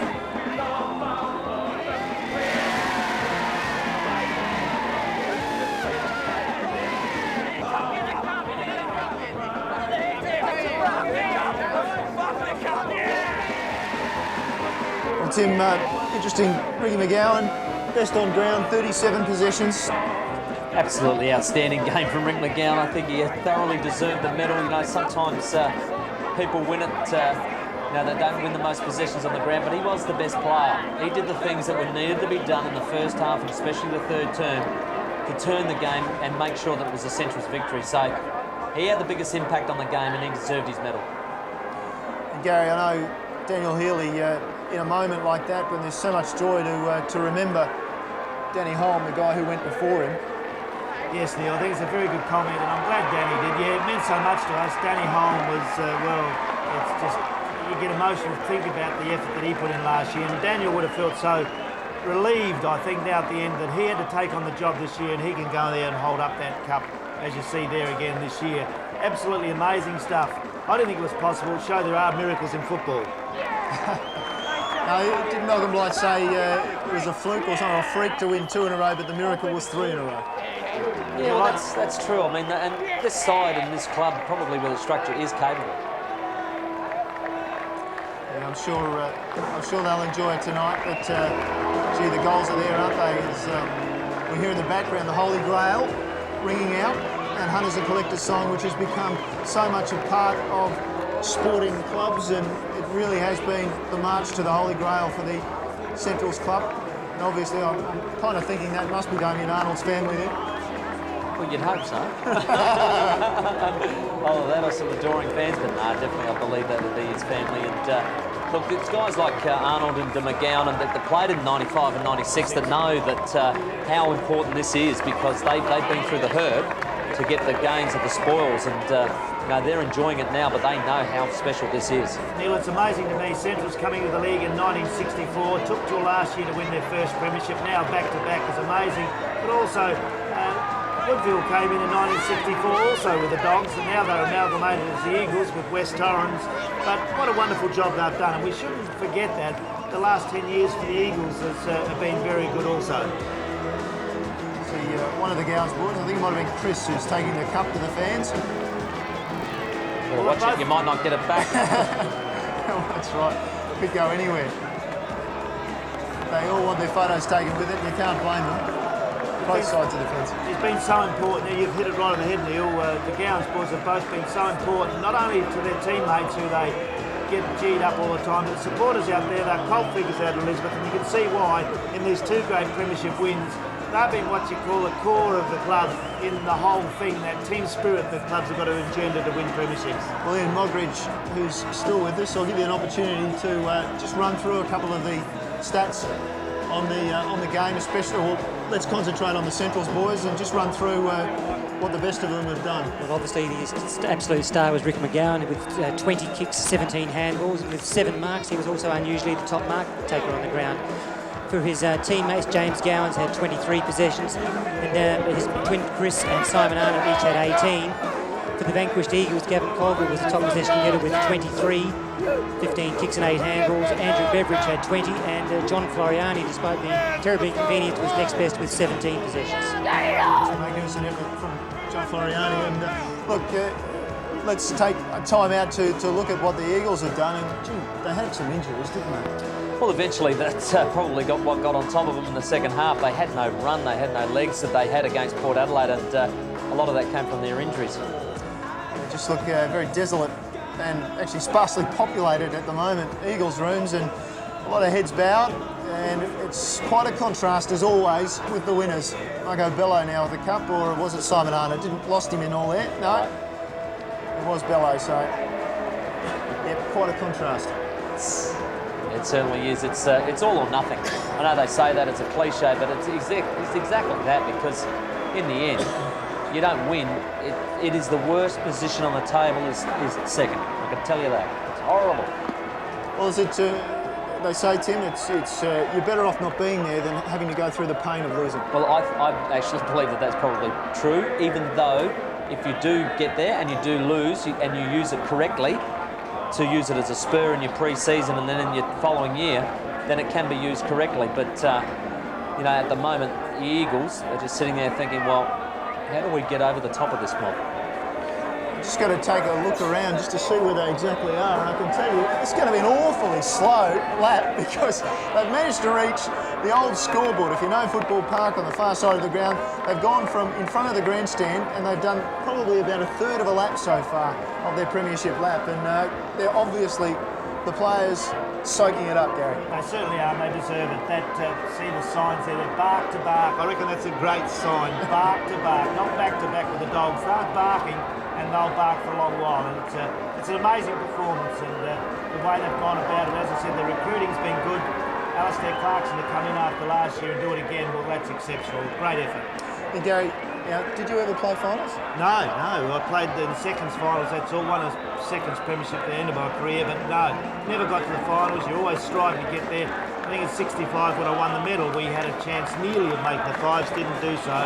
And to see these players now after all this time, and that's the big thing about the Dogs. You just feel a part of it. You know, it was so long ago that I played, and a lot of the old players played. But for them to see that, I never thought I'd felt like this. You do feel part of it, as though you were a part of that premiership, and it's really a good feeling.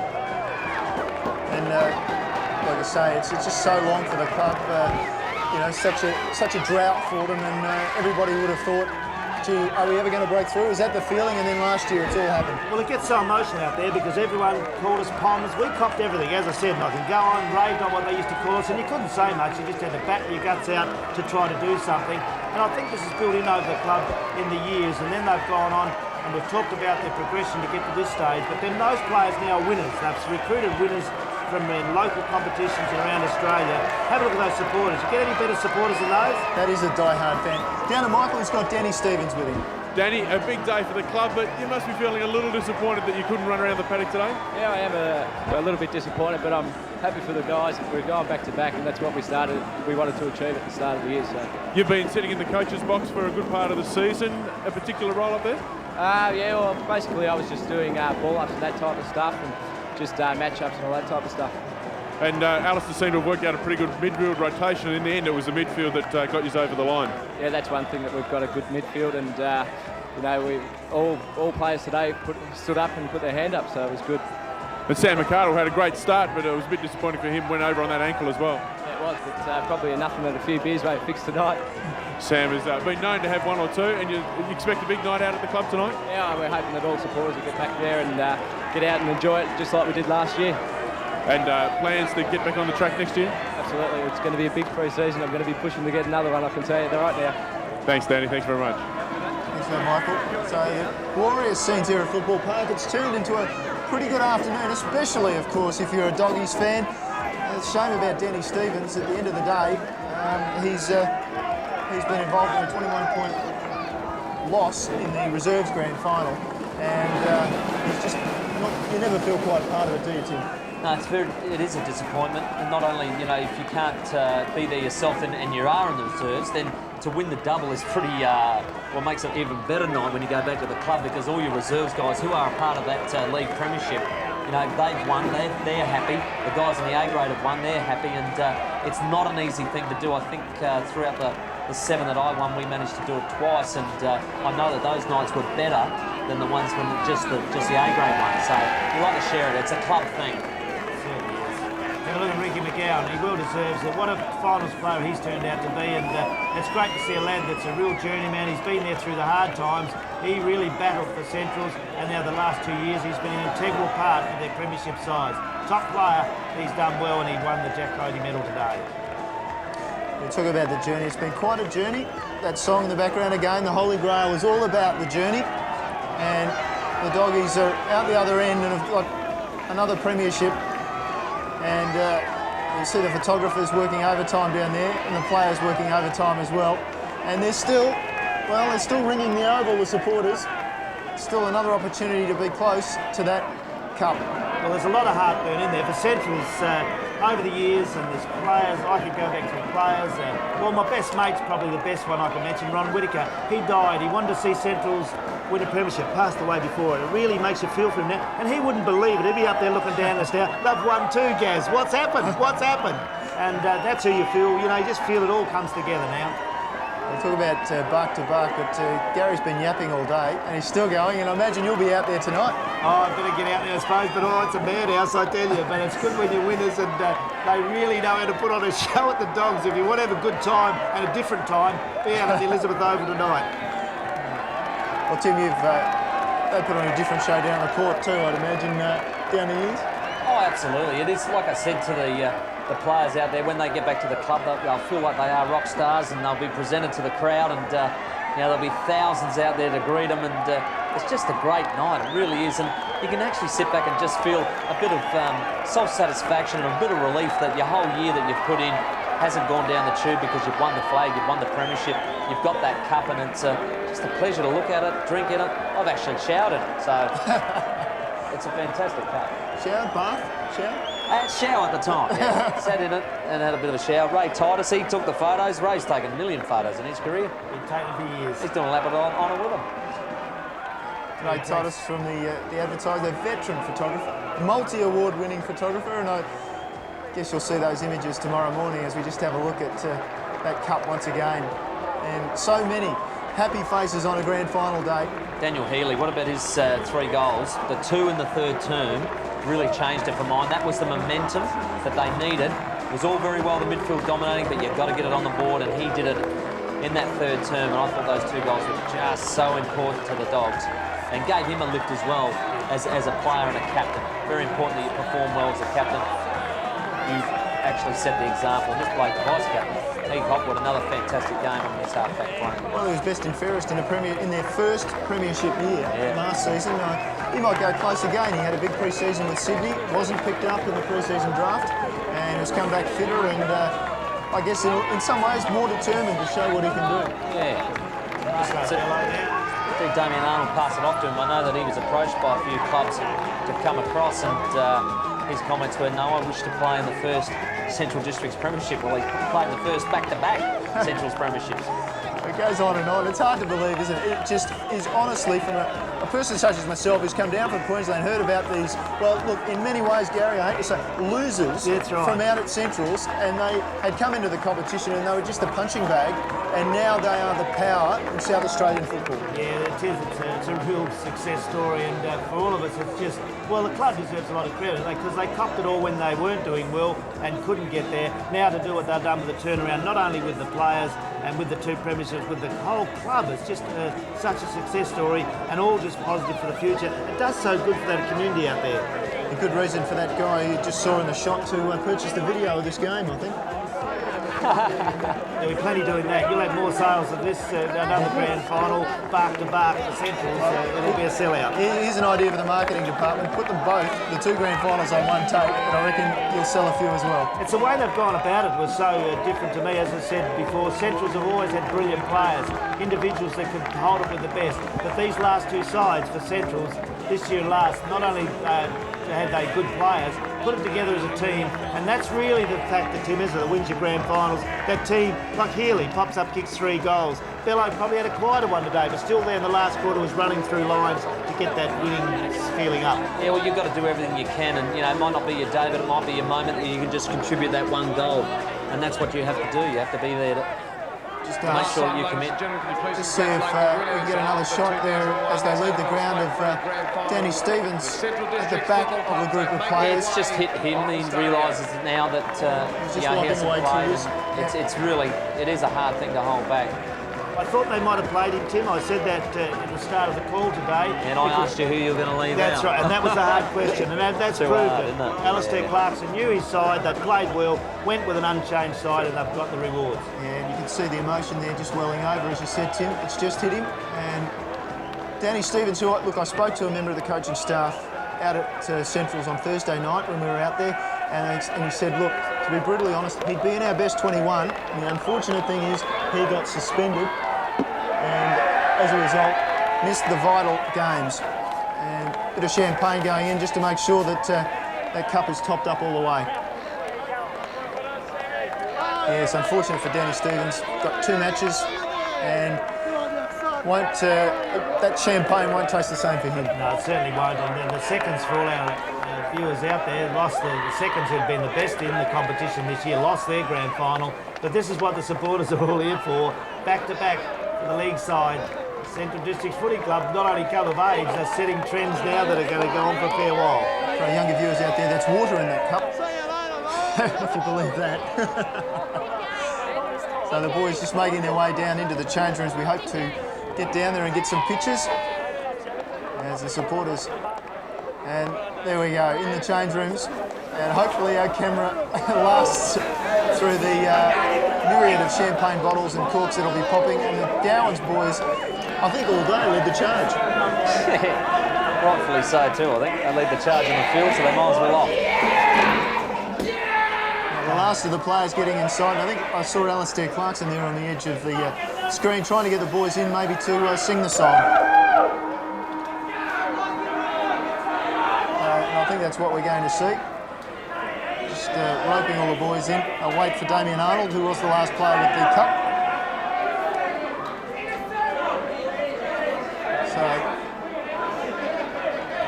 we'll see if we can get them to actually start. That'd be handy, wouldn't it? Trying to get as many people as they can into the picture. Look, not too long to go in our telecast. So just a quick thanks to Tim Ginniver, Gary Window, David Mackay, Mike Parsons, Ian Mogridge for his stats. Thanks for your company throughout the season. And also to a guy called Phil Hurden, who supplied me. He's from the Eagles cheer squad. He supplied me with a few of the stats through the year.